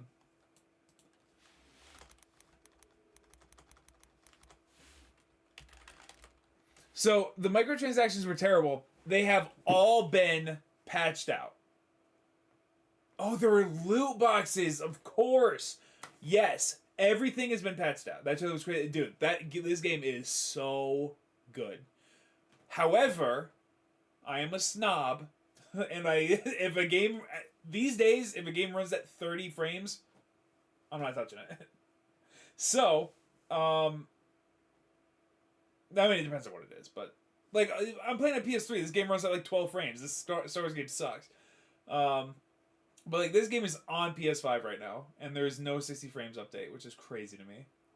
And some games just natively work better. Like Descenders goes from 30 to 60 as soon as you the PS4 version 60 frames a second on PS5. Like I don't know why this game, but it's like you get over it quick. It just is like I wish it played at a smooth 60. So this game has had everything. All the DLC is free. I think. I mean, it's 8 years old. The complete edition with all the DLC goes on sale for $4. I bought it on PC for $4. Like this, but loot boxes are gone. They added a ton of stuff to this game as free DLC. There's new camps or new like types of orcs. So like. They can have different weapons and abilities and abilities and blah, blah, blah. And they actively do all this stuff. Like, they added a ton of stuff to this game. 8 years ago. Do you think in this promotional... I mean, it's Eurogamer, so it's not, like, directly promotional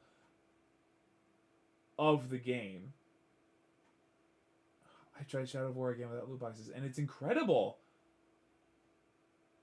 Oh, you know what? I like this guy. Let's see if this video... If you've been keeping a close eye on Shadow of War recently, you might have seen a blog post from Monolith's community specialist announcing something called The Market. The Market is an in-game store allowing you to purchase loot chests, war chests, XP boosts, and bundles, bundles being a combination of all three at a lower price. Loot chests contain gear, i.e. weapons and armor, as well as XP boosts, while war chests provide followers to add to your army. These also contain training orders which help you level up. You get a loot box that gives you followers? That is the whole point of the game, is to get followers. That's crazy. I didn't remember that at all. I remember this whole news story. I didn't remember that at all. Weapons is one thing. The experience points boost is the big one, because there is such a grind to this game. There was. It's been fixed. But if you wanted to do anything, you had to play this game for so long and do so, like, it's repetitive. You kill all, like, oh my god. This game can be repetitive depending on what you make it, because if you want to go around, get in the... It's not even repetitive. This game is so good. Oh my god. But yeah, but it used to have a grind. It got patched out, and the game is like flawless now. The game is amazing. But oh my god, paying for followers is crazy. And customize your existing followers. You purchase these chests from the store using Mirian and gold, the two in-game currencies. This is the assault, though. We're gonna watch the video. Mirian can be earned by defeating treasure orcs, trashing your gear, killing your followers in order to salvage their gear and then trashing it, and you can also find stashes of Mirian hidden about the game world. Gold, on the other hand, allows you to buy higher leveled chests. You can expect to earn little bits of gold at particular points in the game, you can take part in community challenges, or, and this is the bit that's ticked people off, you can buy it with real money. Now, whenever a game is confirmed to have microtransactions, the first question after why is generally, will my experience suffer if I don't buy things in-game? I paid a visit to Monolith this month to get hands-on with Shadow of War, and while microtransactions weren't being discussed at that point, I did ask, I did at least get to see some of the ways in which loot can be earned. Firstly, you can get gear by the good old-fashioned method of killing orcs and taking it. Gear can be dropped by high-level orcs in the course of battle, so the chances are, if you're conquering a fortress... Because this is before the game even came out. Dude, that's crazy. We're on to one more thing. And then we're playing this tonight. Dude, F this Star Wars game. F Star Wars, dude. Dude, I'm gonna get so blue pilled on Star Wars at some point. I don't know what it's gonna be, but I'm gonna watch because I know I'm gonna see The Mandalorian and Grogu in theaters. I know I'm gonna see that. I know I'm gonna see Ryan Gosling in Dude, obviously I'm gonna see that. I love the goose. Dude. I'm gonna get blue pilled. Something's gonna make me be like, man, I should watch the movies again and like really, really like lock in and be a Star Wars kid. Like I have Star Wars things hung up in my home. I don't even like Star Wars. People just assume that because of the other things that I like. Like my parents gifted me a Star Wars like 3D poster thing. It's in my garage. Okay. Last thing. Insert. This is what the game is about. This is what the game is about. I just want to find a good video. Why don't you just tell them you don't like it then? People aren't buying me Star Wars stuff all the time. It's just like my parents were at a yard sale and they got me that. In the garage it goes. It's hung up. Let me find a good one.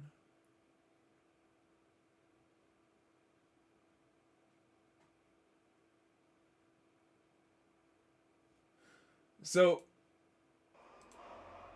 dude, it's so sick. You recruit your army of named characters that you individually recruited by hand, and you bring them to the stronghold.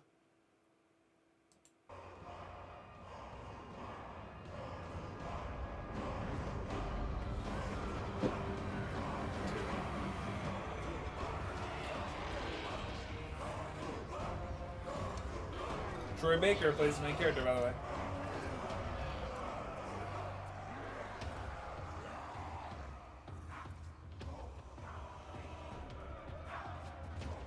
So, you're back.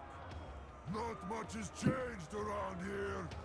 Except this fort now holds a garrison that can actually repel an attack. You do not face a horde of mindless brawlers here. You set yourself against an elite brotherhood of ruthless, coldly efficient killers. There will be no quarter. There will be no mercy. There will be only darkness. The boys are fired up, Master. And me? Well, I'm ready. I do not fear dark. Do not fear man. These are people that he found. This player found these people and hand-picked them to be on his team. These things cannot kill me. He didn't have to. He could have killed them. They could be enemies right now.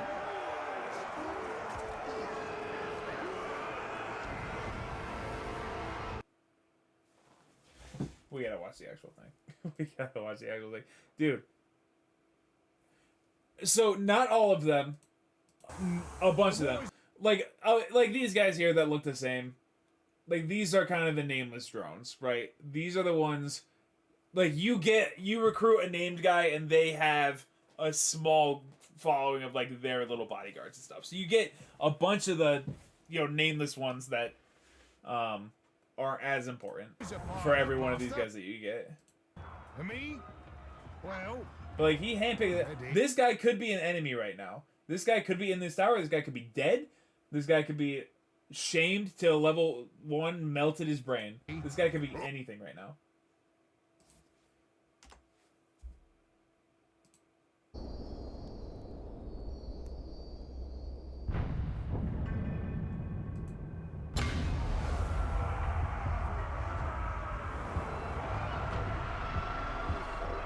So this is his army. He's got all these people. All of these people start as enemies. And he has individually recruited every single named orc underneath. This is the war chief, this guy up top. This is the guy that owns the stronghold. He's killed his bodyguards. Or recruited them, demoted them. But out of his bodyguards, there's one right here. These 3 are not here. So he's got one bodyguard, one main guy, and he's recruited every single person underneath. These people, assault leaders, out of all the people, these people could not, they could potentially not be in the game. They could potentially be dead. They could still be bad guys. They could be shamed to levels 1 and have their brains melted. But they are all people on his team that have their connections. And he handpicked 1, 2, 3, 4 people to be his assault leaders, and they're the people that he's going to interact with, and they're going to have voice lines and are going to like have thoughts and feelings about this fight.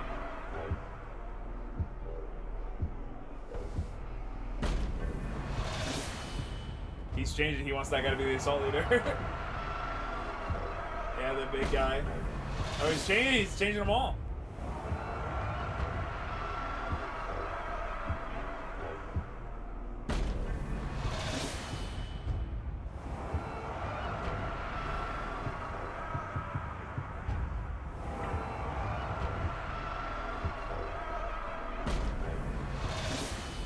All these people, he's handpicking his favorites.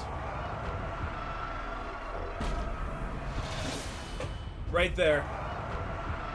He hovers over that guy. They have that line, blood brothers. If this guy died, this guy could blame it on him and kill the main character if he wanted to.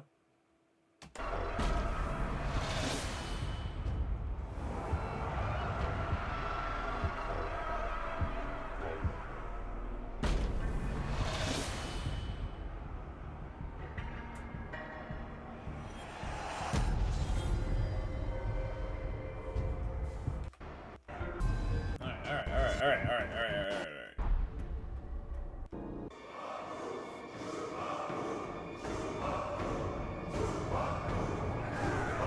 His army would be way smaller if he didn't recruit all these people.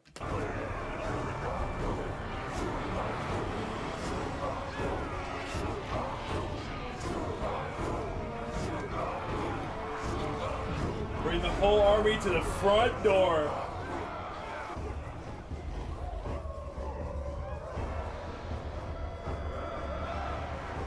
We kicked you out of here because you don't belong, man-filth.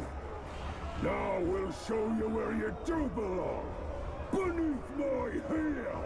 Every cage within these walls will be opened. Every gnashing terror you can imagine will be unleashed. They will swarm your pathetic army in a fury of fangs and hide and claws. Give command. We attack. I'd say this fool has an unhealthy relationship with his beast. Those are people that he just picked. He's like, these are the people I want to be by my side for this fight. And they have their own personalities. They have their own memories with him. They have their own enemies in the game because of the Nemesis system. And he just had to pick this guy. He could have picked 4 different people. He'd have a whole different, like, opening speech.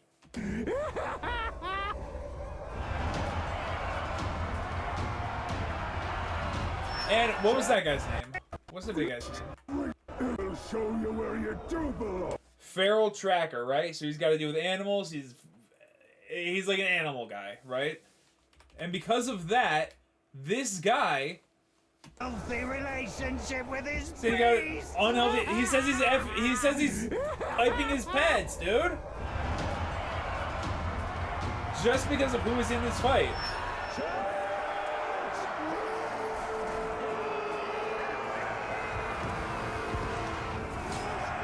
And then you do this! Come on. Yeah, take out those first, dude. And he just... So he just Shadow... It's called Shadow Brand, I think. And he just Shadow Branded that guy. So now he owns that siege weapon, which he's now about to use. I think he's going to turn around and use on the other guy. Kill him. There's that dragon flying around. That might come back later.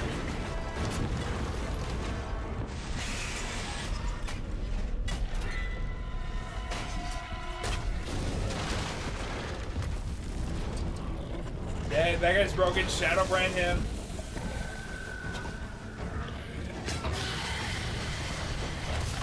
Turn him around.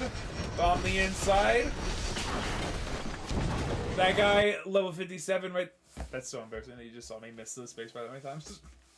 That guy, level 57, that's a named character that he could, if he wanted to, recruit during this fight.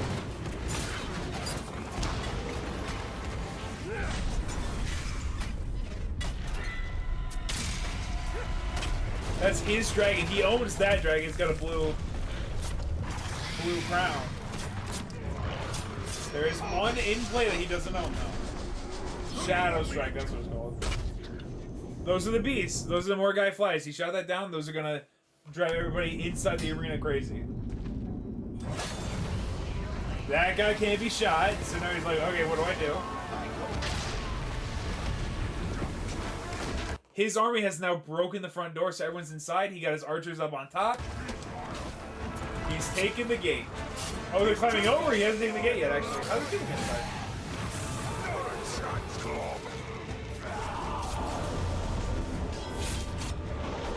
You even want this fort? Because you aren't acting like it.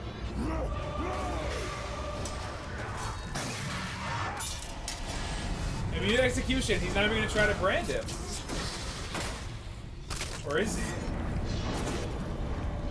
Dead. He killed him. Watch out!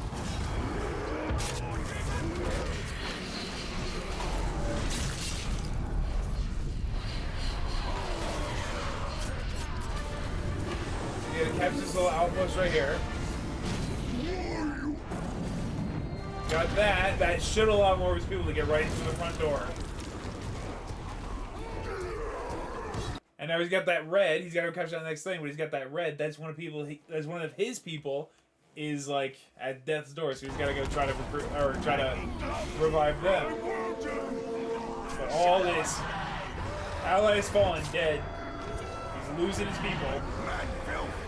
Don't give up so early, Ranger. We've invented some new ordeals just for you.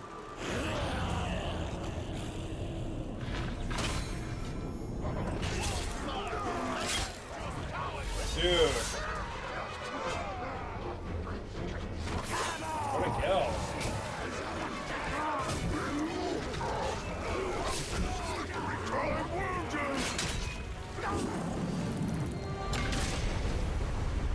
The square. Hit them back. That's his, so he's saving that guy. Doesn't want to let any of his army die yet. You're gonna die here. All the bad guys are retreating because they just lost another command point. So right back inside the stronghold. He's gonna go grab this capture point.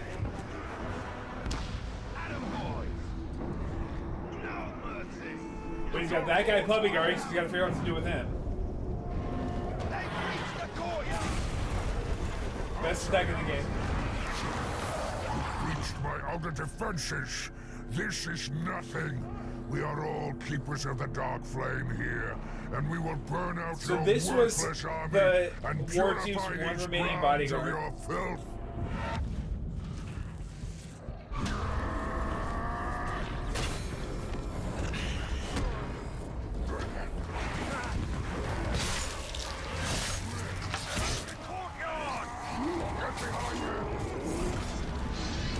People playing objective, everyone's sitting on the point.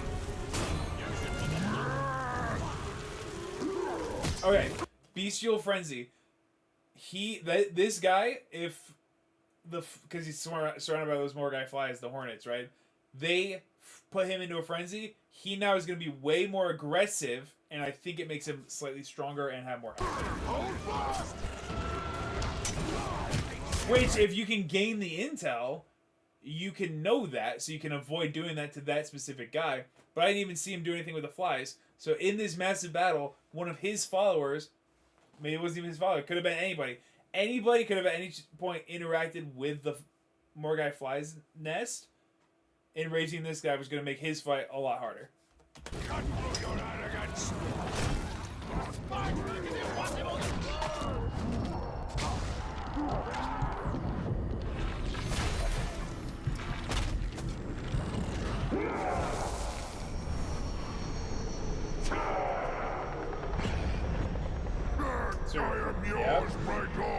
So that War Chief's one remaining bodyguard is now his. He got it.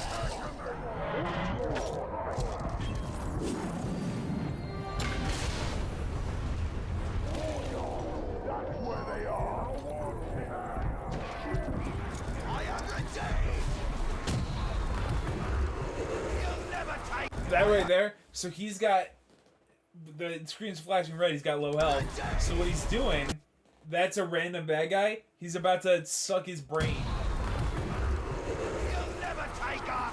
So he just healed by stealing that guy's life force.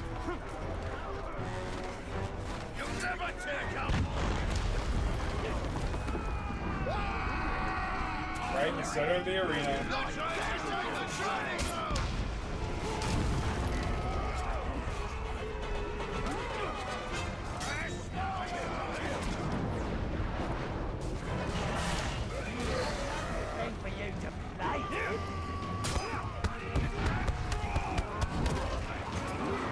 Luckily he owns the big guy. Yeah, he's got a great team. They're right by his side, getting right in there. He's capturing his points quick. Boys will catch hell for giving you a foothold after all this is done. But first, we're gonna slaughter you and your rebel army. So anything could happen with this guy. He could, once he gets him broken, he could shame him, he could kill him, he can recruit him.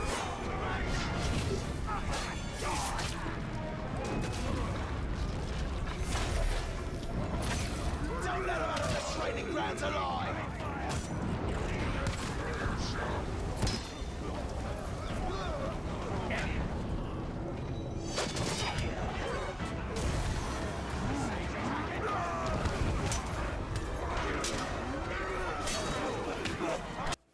What if he just recruited every single person he ran into? Totally viable way to do it. It takes longer. To do it, you have to, without getting hit, you have to do that, and you know, you've got to do the process without getting hit, because then it resets it. So it takes longer to do it, and then you recruit just him, but his little buddies are still going to attack you. If you kill him, he's not a problem anymore, number one. And number two, all of his little buddies will then flee. And when they're fleeing, they're not really going to fight back. It's a lot easier to kill them. So there's pros and cons to both. I personally recruit every single person I see.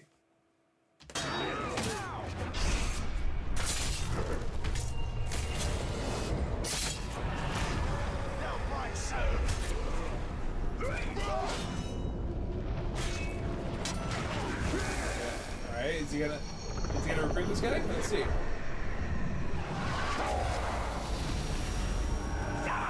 Shame him. Just for fun.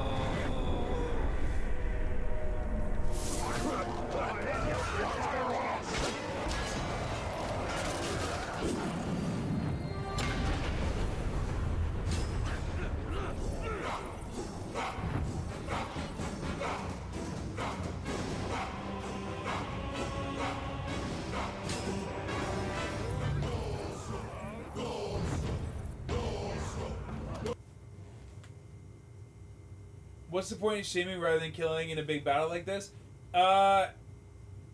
Just keep it interesting. This guy has executed one. shamed one, recruited one. This guy, I think this guy's just flexing.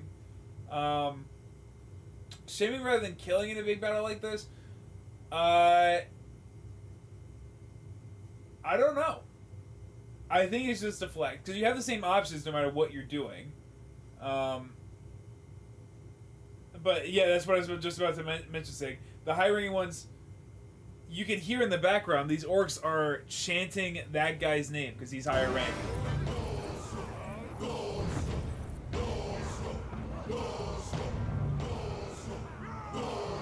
When you're playing the game and you meet somebody and they're chanting their name, dude, it's so hype.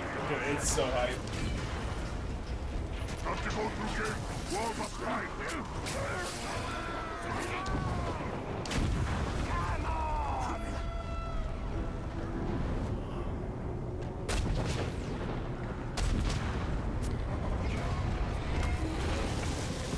So that he shoots both weak points, which does damage to the big guy. Shoots him twice. Then he gets the green little claw marks. That guy's broken, so he can shadow mount. Does that. Instantly brands that guy. Right back. Now he's got a mass weapon. Or a weapon of mass destruction. So he's gonna break that guy. Kill this guy that he's on.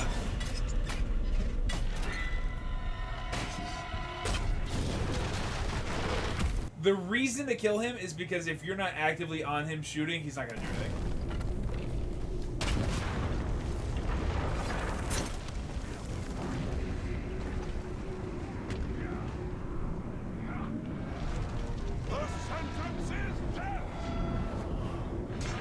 There's some. Oh, so that is just a bundle of meat. He's gonna shoot that, which means that. Let's see.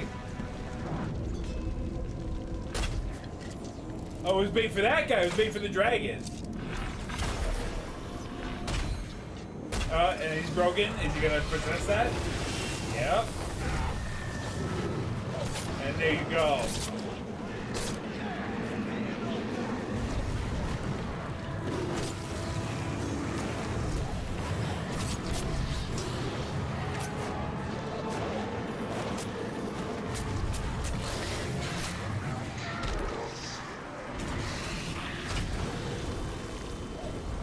Just using all the environment to his advantage.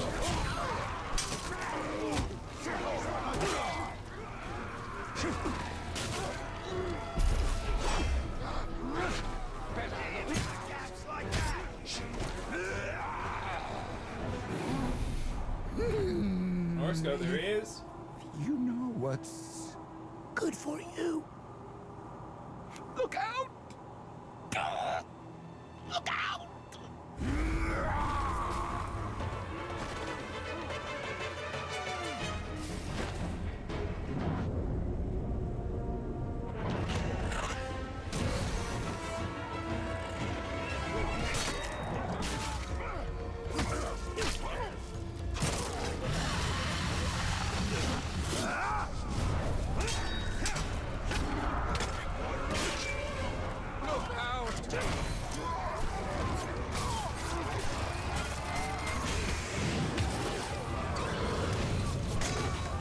Quick work, and he owns that dragon now, which just swooped in. Yep, that dragon's doing his dirty work. All those people are running to fight that dragon because that's the bigger threat.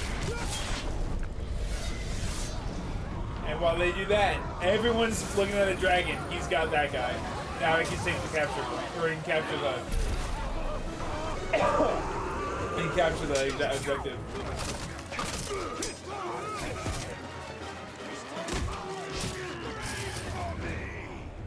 I don't know where all his guys are right now, though.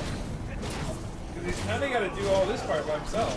He's got none of his recruits are in this circle with him. I see them, they're all somewhere else. They were just all right up the screen there. They're all over there. There's something major going on over there.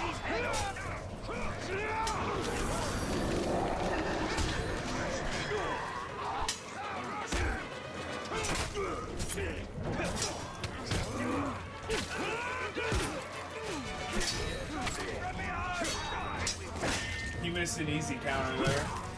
He's got a lot to think about, but he could have had that double counter easily.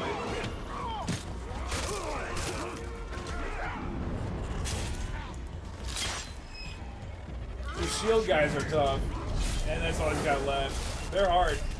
Luckily, he's doing like a super right now, so make quick work of them.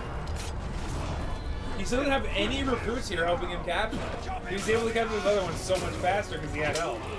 But all of them are caught up doing something.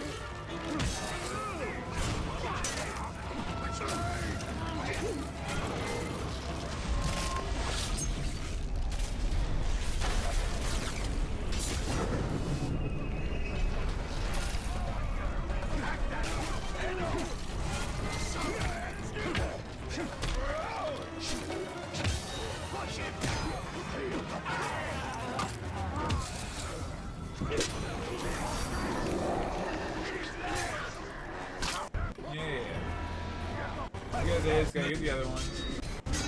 Where are all his friends? There they are. Yeah, everyone's at this point, so the last thing he's got to do is get this second objective point. Second victory line. Now he's surrounded by the flies. Oh, he's recruited though. He's got him. That guy's broken. Let's see if he grabs him. Good time to recruit because he lifts up his horn there. Right there, he's trying to do a, that is like a battle cry. It'll make everyone in the surrounding area a lot stronger. But he interrupts it. You gonna shame him? Shame?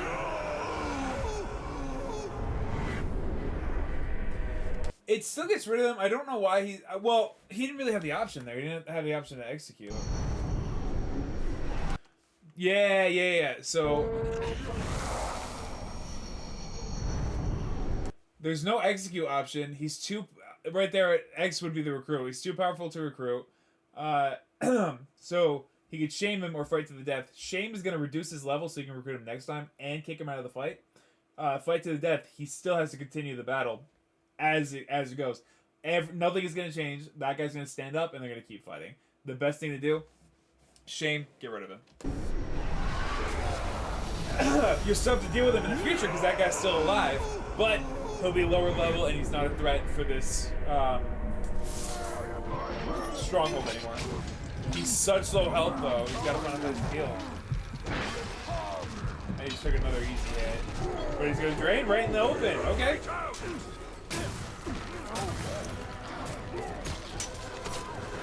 Super risky, but it paid off for him. He just drained his own guy because he had to, he didn't have a choice. Now he's back to full health though.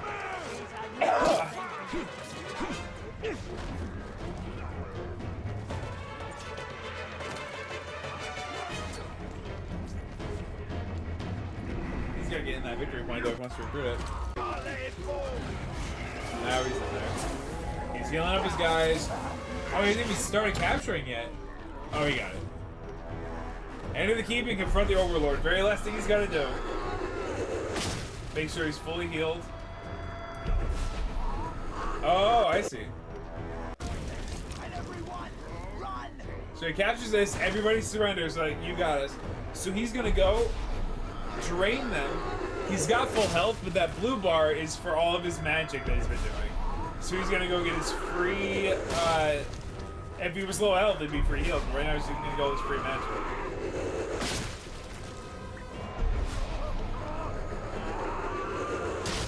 But one by one, because he's got him beat.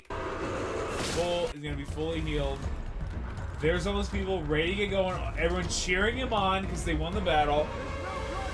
Last thing, you gotta go through that door, confront the war chief or the overlord. And because of all that, he got some skill points. He's gonna upgrade real quick.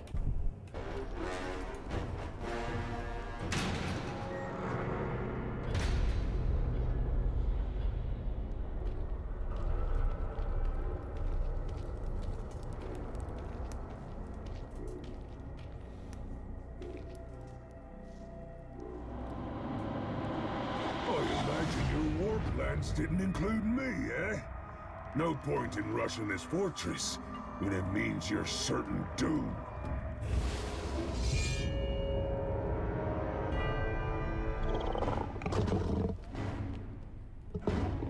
There's the beast that he pipes.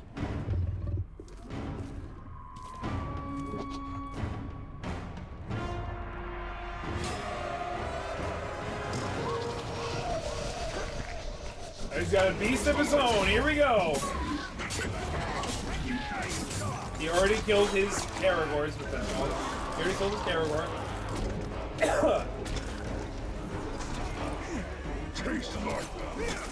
Now it's just. I mean, his buddies are still there. A little unfair, but they're still there. Somebody quit working with them, I'm sorry.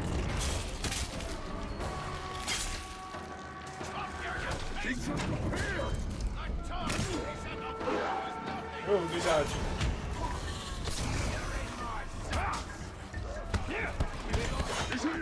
Just beating him. Just in his fist. Haunted, scared of ghosts. He's got him. I've got him now. He just appeared.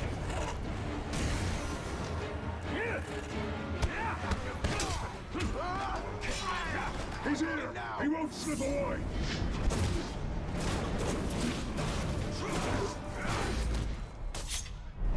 He's trying to burn this guy, but he's fireproof. He's got one bodyguard left. Not today. Not a real bodyguard, just some, you know, like a goon that's in there with him.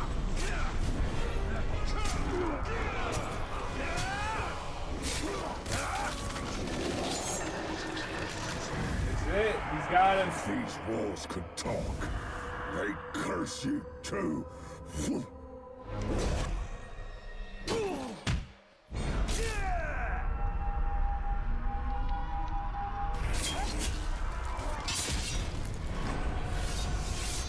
That's that.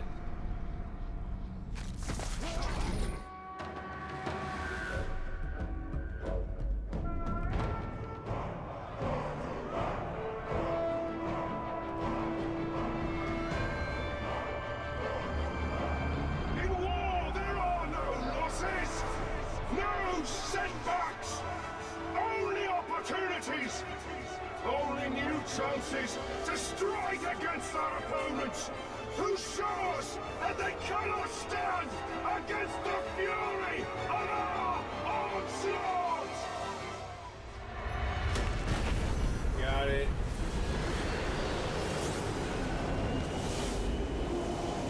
Fortress captured, Overlord defeated, done.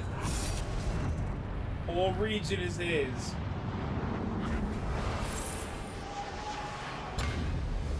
And that's that. Promotes Overlord. He gets to, so now he gets to pick any of the people, because remember earlier he also captured that guy's little buddy, that guy's little bodyguard. But any of these people that he hand recruited, he picked all these people, and they're his team that he recruited. He can turn any of them into a warlord right now. Whoever his favorite is. He just got that guy, so I don't know why he's making him the warlord, but he's probably the highest level.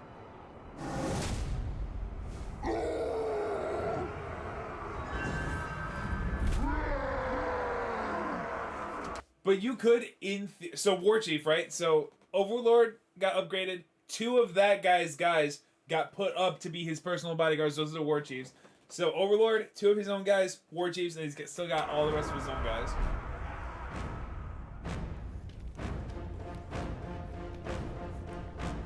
And there you go. So that there's a story to this game, and you do a bunch of other kinds of mission stuff, but the gameplay loop of this game, go through, get your individual guys, handpick them, pick your favorites, get them, wipe the board, own the board, do the siege, conquer the region, do that until you have the whole map, and that's the game. A bunch of other stuff happens in there. You learn a bunch of new skills. The story's crazy. Golem's in it. Shelob's in it. Dude, so good. But that's going to do it for our stream tonight. We played a little bit of Star Wars, but we did a lot of talking about this game. This is what we're going to start. We have to play Pokemon Unite still, whatever day next week works. We'll just do whatever day works for everybody. And we'll play Pokemon Unite. I'll get my Switch working. Hopefully. And we'll be playing Pokemon Unite next week. Any day that everyone wants to play. Other than that, my favorite part was when we didn't play Star Wars. Me too. So, we're going to switch. And this will be our next game. I love this game. I'm re-hyped for it. It's been requested by Unicorn. Inserts in. Sig's familiar. Wolf is familiar. I'm down for this game. So, this is what we'll do next. We'll probably do... We'll just kind of feel it out. Because it's going to be a story that we might not get to see the whole thing of. But we'll go through and we'll play a couple streams and do our first siege. And then we can either stop after that first siege or we can see where it takes us. But the game is kind of long, so we'd have to think about that. So that's gonna do it for our stream for tonight. Thank you, Sigtastic, insert Wolfie, Gunks. Insert Wolfie, Gunks. Yeah. Thank you everybody for watching. Thank you guys for chatting. Thank you guys for your support. Thank you, Sig and Wolfie, for the resubs, of course. Thank you everybody who is watching and not actively chatting with us. Thank you everybody who's watching the VOD and made it this far. Thank you to... Not having any more thank yous. Unicorn Wiz, I hope you're enjoying your date night. We will see you for Pokemon Unite next week. Everybody have an amazing weekend. Monday night we'll be streaming again. That'll be a couple hours after my interview, so I'll let everyone know that I have a new job by then, which will be pretty exciting. And get freaking stoked for some Shadow of War, dude. Game is installed on my PC, ready to go. So all we gotta do is hop right in. Let's get fixed. Oh, thank you to Electro! You stopped it, I forgot. Thank you to Electro for stopping in. Alright, everybody, have an amazing night. Have an amazing weekend. Get ready to play this game next week. Pleasure to have you all. Thank you everyone for your support. And we'll see you next time.